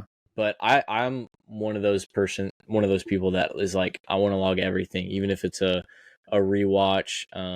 And I'll pretty much every time now write, even if it's like just a couple sentences, like I'll write something about the movie, even if it's a rewatch on it. But one, I think my only like real, I guess, kind of interesting way of using like one of my Letterboxd habits is for my favorites. I had it as like, like my top 4 favorite movies or whatever. But I also just made like a top 10 list, and then now I use my favorites I have it in my bio. Favorites are my favorite new to me movies I watched the previous month. And so then I update it the first of every month. So like last month, August, I watched, my 4 favorites were Chinatown, 2001: A Space Odyssey, Blue Velvet, and then Ghost Dog, The Way of the Samurai. Yeah. So those were my favorites from August. I'm happy to know that you're getting some Jim Jarmusch in your life. I know. No, I really, really enjoyed that movie. So I want to get some more. Yeah. He has a couple of like movies that are just a bunch of like vignettes or short stories that are really good. Like there's Night on Earth, I think is what that one's called, and then Coffee and Cigarettes. They're like really strange and like, I don't know, they're just fun. They're fun in a weird way, his movies. Yeah. My favorite is Patterson. Patterson is my favorite Jarmusch movie. So Adam Driver. That's all you really need to know. There you go. Adam Driver plays a bus driver that is also a poet, a really good poet that's unrecognized at all. Nice. Yep. It's an interesting movie. Yeah, Letterboxd. Letterboxd is a really good tool. Like I feel like. Oh yeah. I try to like get as many people on Letterboxd as I can. Same here. Yeah. But yeah, I probably need to be better at using my tags too. For a long time, I have like tried to add as much as the cast as I can bear to add as tags, like the actors and actresses. But like recently I was like, why am I doing all this extra work of adding like actors as tags when it's built into the app that I can just go to the actor and like see all the movies that I've seen by them, like Fade watched or whatever, Right. I don't have to do all this work. Like I can just there's no like reason for me to tag all these actors and actresses. So that's definitely a habit I'm going to change just because it's extra work that's like unnecessary. But I had like done it for so long, I felt like I needed to keep it up, that sort of thing. Oh man. Yeah. You should, if you don't have Letterboxd, it's a great little tool to log your films. You should go get it. Mine and Jacob's Letterboxd links will be in the show notes, so you can go click on those if you want to follow us. But yeah, we're gonna go ahead and move into our movie draft, which I'm excited. We were kind of going back and forth on what we were gonna draft this time. I had suggested at first that we do like a Magic Movies draft, which at first I was like, because Jacob's reaction when I sent that was kind of my own reaction when I was like, maybe I can do this. I was like, I don't know if there's going to be enough movies that I've actually seen. But then I was like digging into it and I was like, well, like when you think about like what magic is and like Sure. how it can be applied, like there's actually like a decent amount of movies in that I could like that you can kind of fit in that category of movies that have magic. Yeah. But Jacob suggested that we do revenge movies. There's a lot of revenge going on in the Prestige. Oh yeah. Back and forth. I was listening to the Blank Check podcast episode on the Prestige. They did a Nolan series years ago, and I'm pretty sure it was in that podcast. They were saying like the whole movie is basically like one big prank war. Yeah. Between Borden and Angier, which is just a funny way of thinking about it. Yeah. Prank wars that like maim each other. Literally. Yeah. But yeah, so I was like, you know what? Revenge movie draft would be really fun. Let's do that. So obviously Nolan movies are off the table. We'll take movies like Memento and Prestige off the table. Since Nolan is the series we're on, which I did make an exception for the DC movies draft last week because you can't have a DC movies draft and take like Dark Knight and Batman Begins off the table. Right. I mean, but yeah. There's for just revenge movies, for revenge movies, it makes sense. So, Jacob was he kind of texted and was like, hey, how strict are we going to be about revenge movies? And I was like, well, we'll just argue it out on air. So I don't know where this draft is going to go, but yeah, Jacob, last time you were on, I had the first pick, so it's your turn to have the first pick again. That's it. It's a lot of pressure. It is a lot of pressure because like I can't screw it up. I'm gonna try not to screw it up. This is one of my favorite movies, and I think it's one of the better ones about revenge, especially because, you know, if you haven't read the book or if you haven't seen the movie, like the twist in it really is like jarring and shocking. So I'll go with Gone Girl as my first pick. Okay. That like, I mean, spoiler alert, but that like section where she starts narrating and you realize, oh my gosh, this movie is just a big revenge plot, and she is so meticulous through everything. Is like, I remember just sitting there like jaw dropped, like this is awesome. Yeah, I'm pretty sure I might have seen this in theaters when it came out. Nice. But I haven't seen it since. So it's not very fresh on my mind, but yeah, it's definitely a good one. It wasn't like super high on my list, but it was definitely like on my list of movies to consider.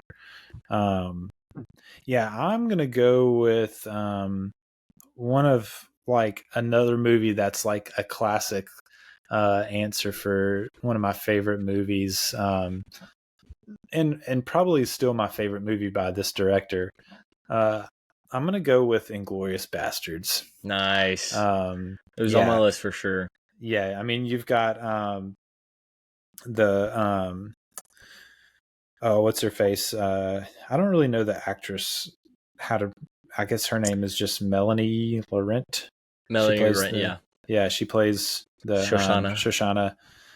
Getting revenge on the Christoph Waltz character and just Nazis in general, and really like it feels like every Tarantino movie is a revisionist history revenge movie in some way or another. But yeah, Inglourious Bastards it's just I just love that movie. Yeah, I recently rewatched it and showed it to my wife for the first time, and she really loved it, which was exciting because that's great. Because I think I really was introduced to it really late in the game, just because Tarantino was not someone that was watched a lot in my household. So I watched in my first year, my freshman year of college, and I remember one of my buddies at camp, and he and I like both loved it and just like quoted it back and forth all the time. And then like just every now and then I'll think in my mind like "Touch Me Again, Krautburger," like just lines like that from Brad Pitt's characters. So great. So yeah, that's a good pick. I actually have like built into my vocabulary. I very often, when I'm like telling someone goodbye, I just say adios. Yeah. And that's like built into my vocabulary. It's true. Yeah. Brad Pitt's character. Yeah. Sweet. All right. Where are you going next? So go ahead. Break my heart. I'm gonna go with. This is like just a classic. We talked about this director earlier.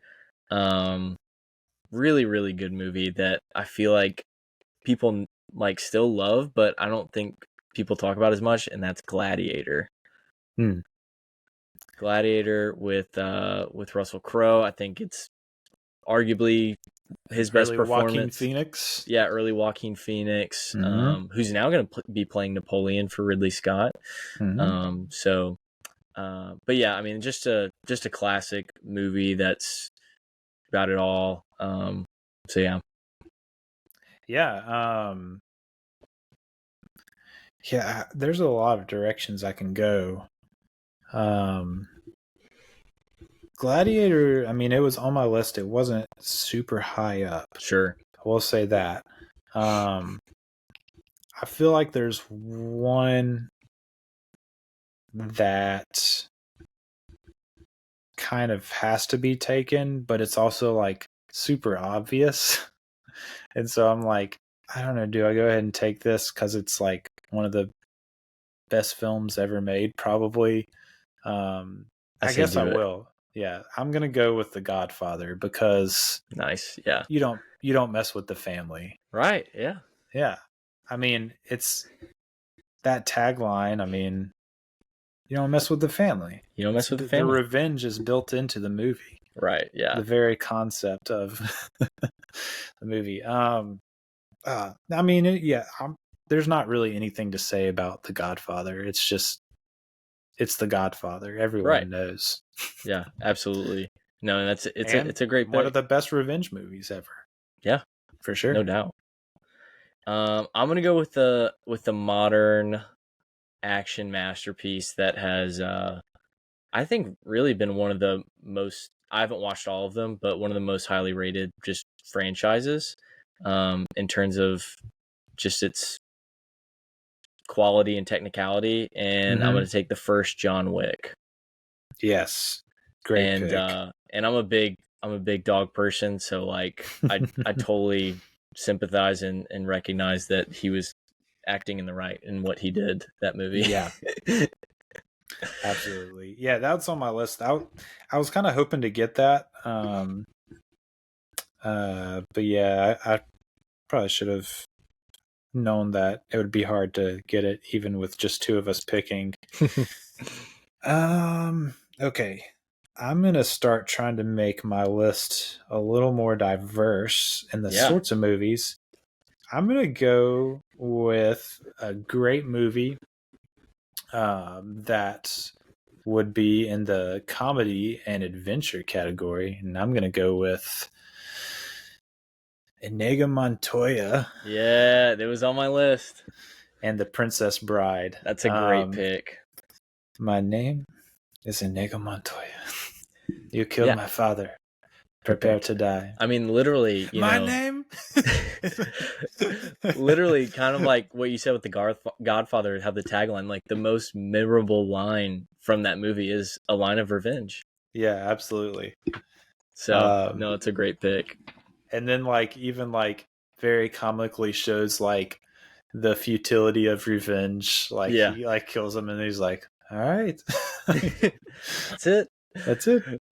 Yeah, that's a great pick. Man, I don't know what direction to go here either. Like, do I go more obvious? Do I go more diverse? Do I start an argument? Like, what do I do here?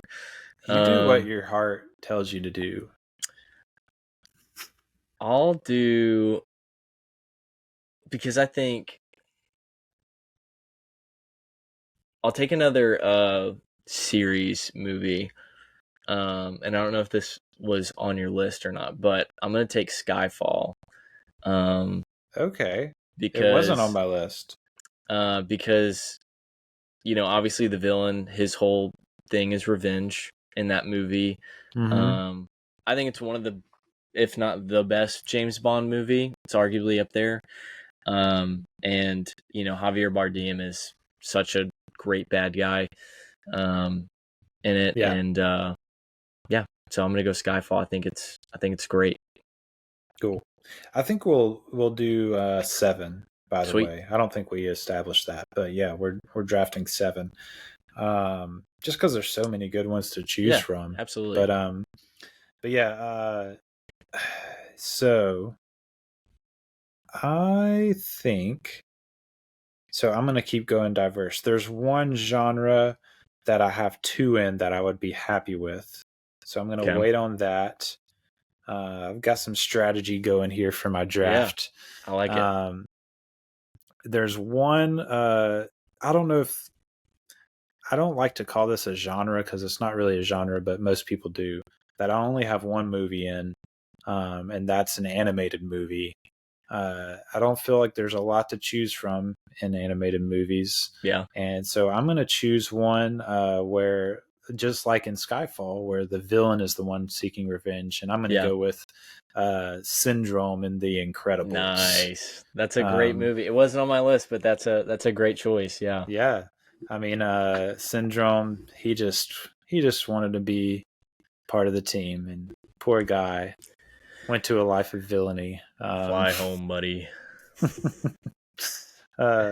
Yeah. Okay.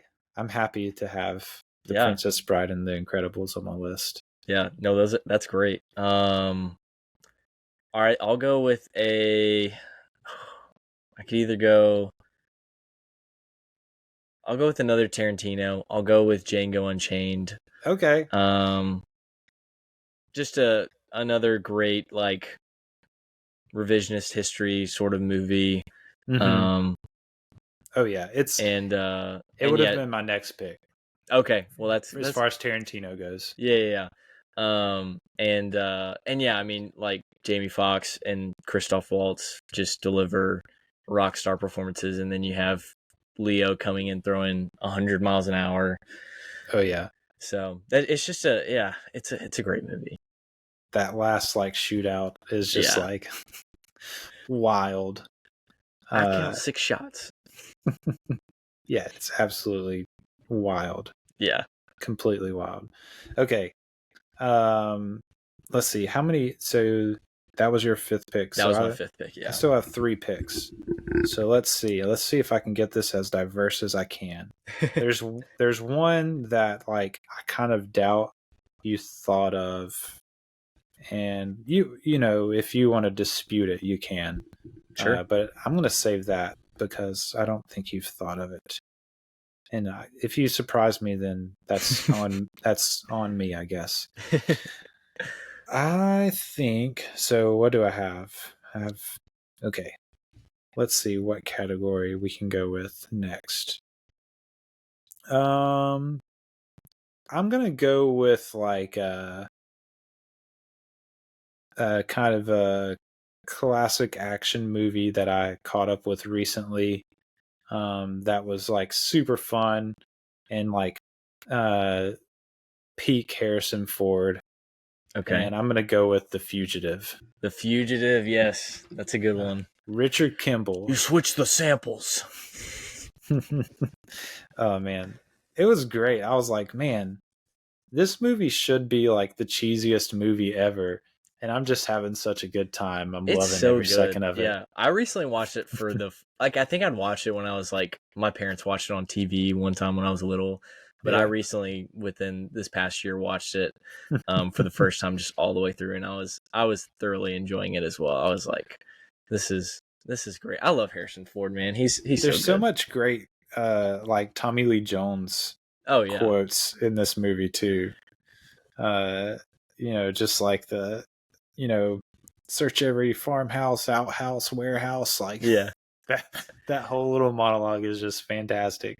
Yeah. Oh man. Okay, where are you gonna go next? I'm gonna go with this one. Oh man, I could get more diverse. I could. It's tough, huh?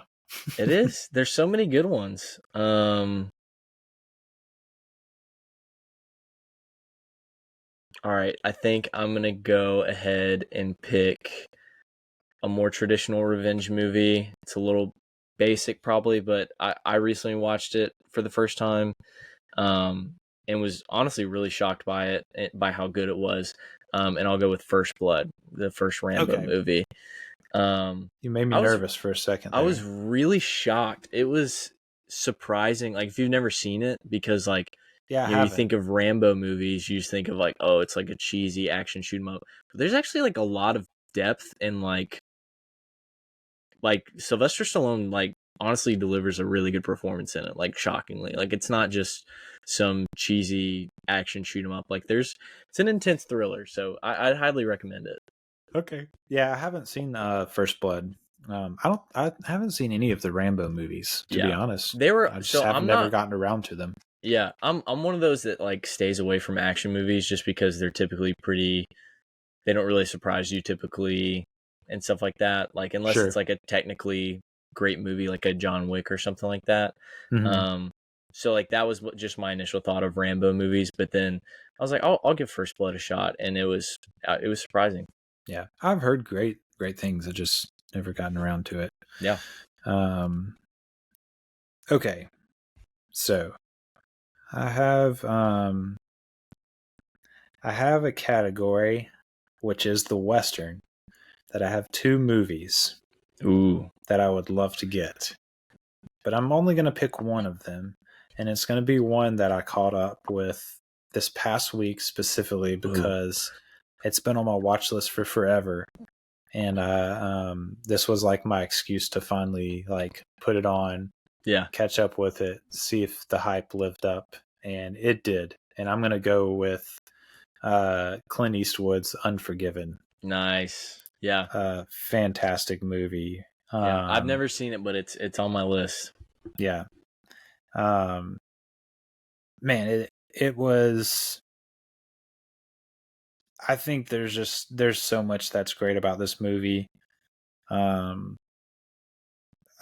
mean, Eastwood and Hackman are both like just like putting up these like late career like fantastic performances. Yeah. And definitely like a critique on it's almost like Clint Eastwood critiquing everything that people loved about his characters in past movies. Yeah. And like the futility of violence and revenge and like the horror of it all. Right. Yeah. It's a great movie. Yeah. It's definitely on my list. I'm excited. What did you watch it on, by the way? Or did you rent it? I think I have the DVD, but I was I didn't watch it on the DVD because I was like watching it kind of on the move. Yeah. And it's streaming on Tubi, so okay, cool. You get the ads, sure, which is unfortunate, but it also is free. So yeah.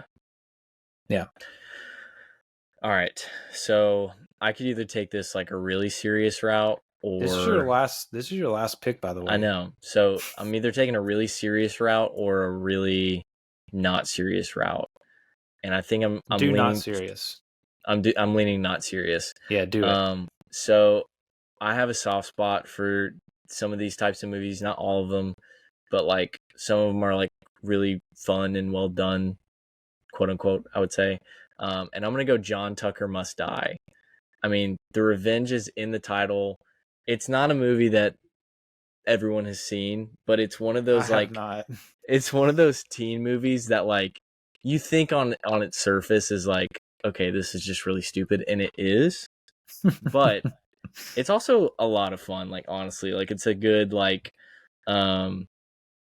sort of coming of age like kind of coming to grips of, like it's a bunch of girls that hate this guy because he's dating all of them.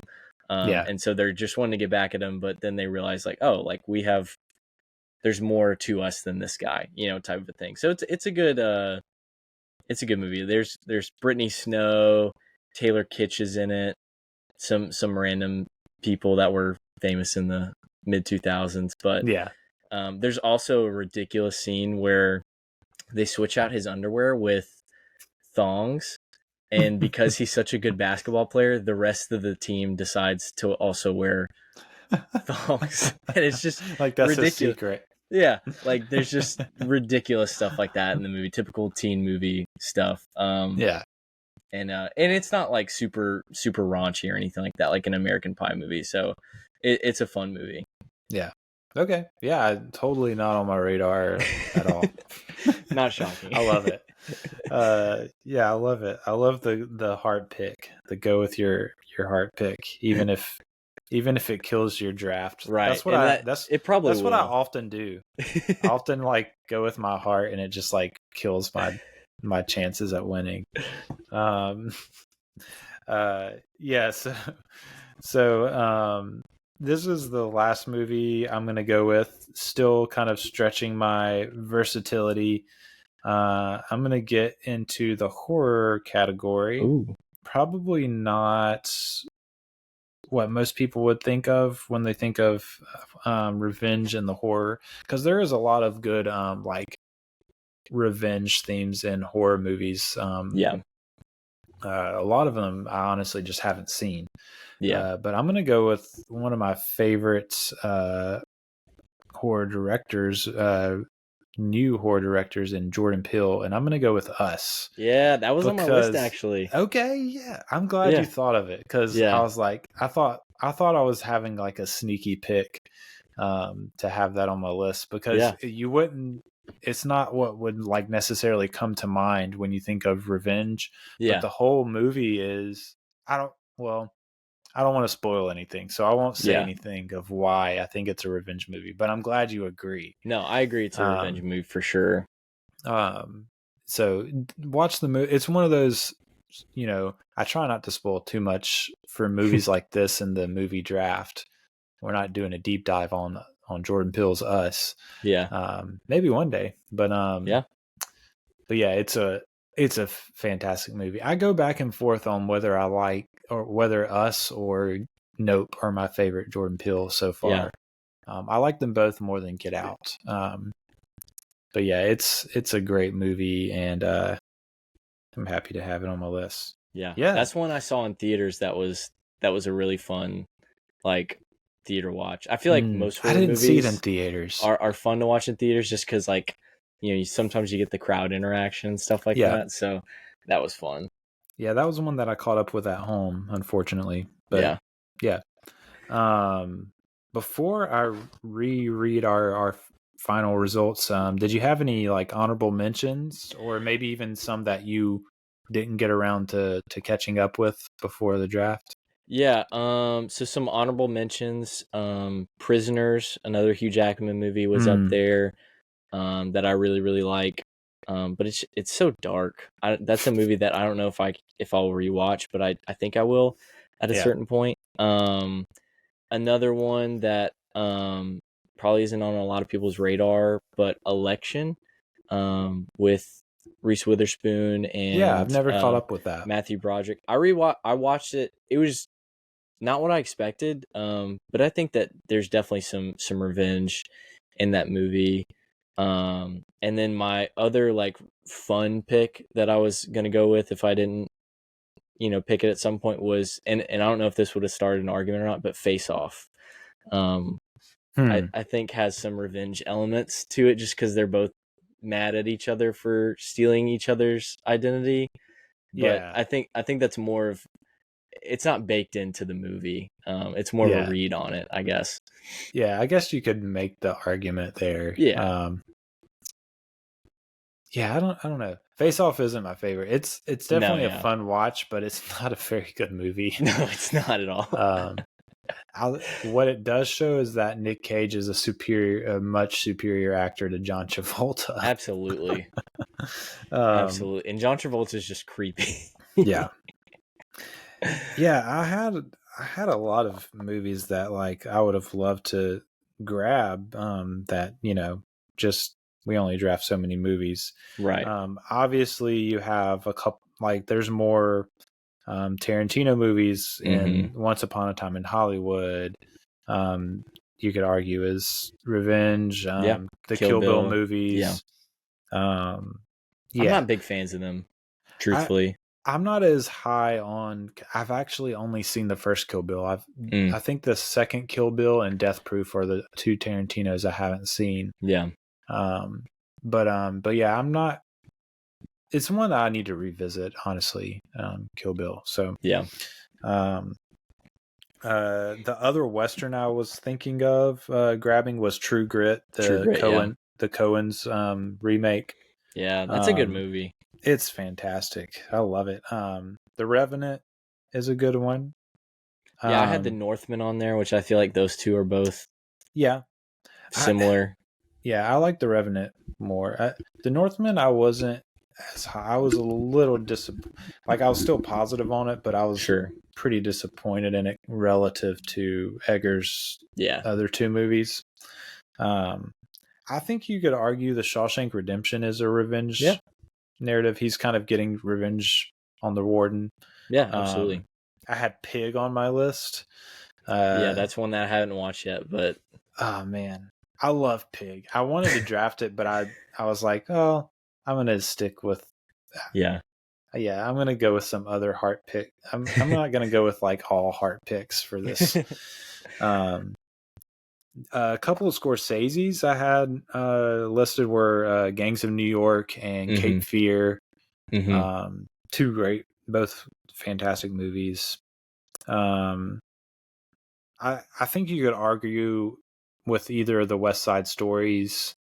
There's some revenge kind of in the narrative there, especially towards the end. And then like one that now in hindsight, one that I wish I would have left room for was to get an old movie in was The Lady Eve, with Barbara Stanwyck and Henry Fonda. He kind of like it's the plot is sort of like she is a kind of a con woman with her dad. They kind of like con rich men and they get money off of them, but then she falls in love with him, but then he finds out that she was conning him and like sends her away, and then she's trying to get revenge on him and like puts on an accent and like comes back, and Henry Fonda's character is very like kind of like a himbo in this movie. And like he's like, surely it's not the same woman, even though she looks exactly the same, because she has an accent and is like putting on this, acting like she's the Lady Eve or whatever. But it's a great movie. It's very funny and really fun. Man on Fire, RoboCop, Ocean's 11 even has that in there. There's a lot of good revenge movies, a lot that I haven't seen. The Crow is one that kept coming up on lists that I haven't seen. I haven't seen The Crow either. The Count of Monte Cristo is one that I really wanted to try to catch up with but didn't have time to. I haven't. That was one of my mom's favorite movies, and I just haven't rewatched it in so long. I've heard good things about Promising Young Woman, which was that came a couple up on years a lot ago. Of lists. Carrie, if you're going to go horror. And then there's a couple of like Park Chan-wook movies in Old Boy and The Handmaiden. And I think there's even a couple more of his that would be considered revenge movies, but that I haven't seen. But yeah, there's a lot of good ones. But just to read off our final list. I have, I'll read yours off first. Jacob took Gone Girl, Gladiator, John Wick, Skyfall, Django Unchained, First Blood, and of course, to top it all off, John Tucker Must Die. The most obvious pick. Yeah. for sure. Definitely the one that has the most obvious revenge title. That's true. Yeah, and I went with Inglorious Bastards, The Godfather, The Princess Bride, The Incredibles, The Fugitive, Unforgiven, and Us. A lot of Very the nice. titles in mine. Yeah. Yeah, hopefully I can be the winner of the movie draft. Ooh, I see what you did there. Yeah, like that. Yeah, that was fun. Yeah. That was a really fun draft. Did you happen to have a recommendation of the week? Were you able to think of anything? Okay, yes. Yeah. Gives me more time to think of one. Yeah. So something that I just recently moved and found a gym that has a sauna, and I've been using that sauna, and man, I'm telling you, it really is. I looked into it too because I was like, I wonder if this is just one of those things that like people use but like there might be mixed, reviews on whether you should use it or not. But like there's so many different health benefits to it. It really does, like, I feel great afterwards. It relaxes you, and helps you really throughout the day and recovering too if you go to the gym and stuff like that. So helps you cardiovascularly as well. So helps with it helps to get ahead of any potential heart problems that you might have in your family. So yeah, that would be my recommendation. It's definitely daunting at first, and just because it's like super hot. Yeah. But yeah, I you get used to it at a certain point, and the more you use it, and I love it. So yeah. Okay, cool. Yeah, I've never done the whole sauna thing, so yeah. I'm going to make my recommendation of the week. I honestly don't know if I've done this or someone's done this as a recommendation before. So if I'm repeating a recommendation, oh well. Yeah. It's my show. I can repeat a recommendation if I want to. Exactly. I'm gonna, in light of our movie news section, recommend building some habits in using Letterboxd. It's a really great, just tool for, just like making your movie watching like structured and meaningful. But also, especially if you subscribed for like pro or patron, which I'm a pro subscriber, and I want to say it's an annual fee of just like $20 or something like that. It's not much at all. I don't even know what that comes out to. I mean, it comes out to less than $2 a month, I think. Yeah. And so, you get features like you're able to clone lists. So like if someone's made a list of like certain movies that you want to kind of like watch through or rank, you can just like clone their list and make your own ranking. Or it allows you to like filter by different like streaming services if you're a pro subscriber. And so it's really easy for me to find like, oh, this movie's streaming here, there, whatever. I don't have to go to like multiple sources to find where it's streaming. It's all in one spot. So, there, and then just like having the diary and a watch list, and it's just a really good movie watching tool that I couldn't recommend enough. Yeah, I'm with it. Yeah, and they're really growing and adding new things, and they're all over the film space now. They've got their asking actors and directors their four favorite films and stuff on their like Instagram and Twitter. It's really fun. But Letterboxd, they're on the up and up. Oh yeah, good highly stuff. recommend it. Yeah, that's our recommendations of the week, and we are going to wrap up this episode. It's been a good one. Yeah. Great talk on the Prestige. Really fun revenge movie draft. Absolutely. And hopefully whoever loses doesn't seek revenge on the other. Yeah, that's a good point. No promises on my part. Fair enough. Yeah. I hope you enjoyed the show. Looking forward to talking about The Dark Knight next week. And yeah, this has been fun. But for Jacob Phillips, I've been Eli Price, and you've been listening to The Establishing Shot. We will see you next time. Thank you so much for joining us on The Establishing Shot today. We hope you enjoyed the episode and got a lot out of it. Make sure before you go to like and subscribe on all your podcast platforms, and especially on Spotify and Apple. If you could leave a rating and review, that would greatly help the visibility of the podcast, and I would greatly appreciate it. Again, if you go to establishingshotpod.com, you can find out all you need to know about the show, where to find us on the social media platforms, where to find us podcast-wise, YouTube, and you can even leave a voicemail there on the website on the right side of your screen. So click that if you want to give a comment or ask a question about the show. Just feel free to leave a voicemail. We'd be happy to feature that on the show. And also, if you just want to email rather than leave a voicemail, you can email us at establishingshotpod@gmail.com. And we would be happy to answer your question there or feature a question or comment on the show if it pertains to the episodes. So please do that. And we would love for you to join the Establishing Shot family. You can, again, find where to do that on the donate page at establishingshotpod.com. We hope you have a great week, and we look forward to seeing you again next time. We were happy here. For a little while.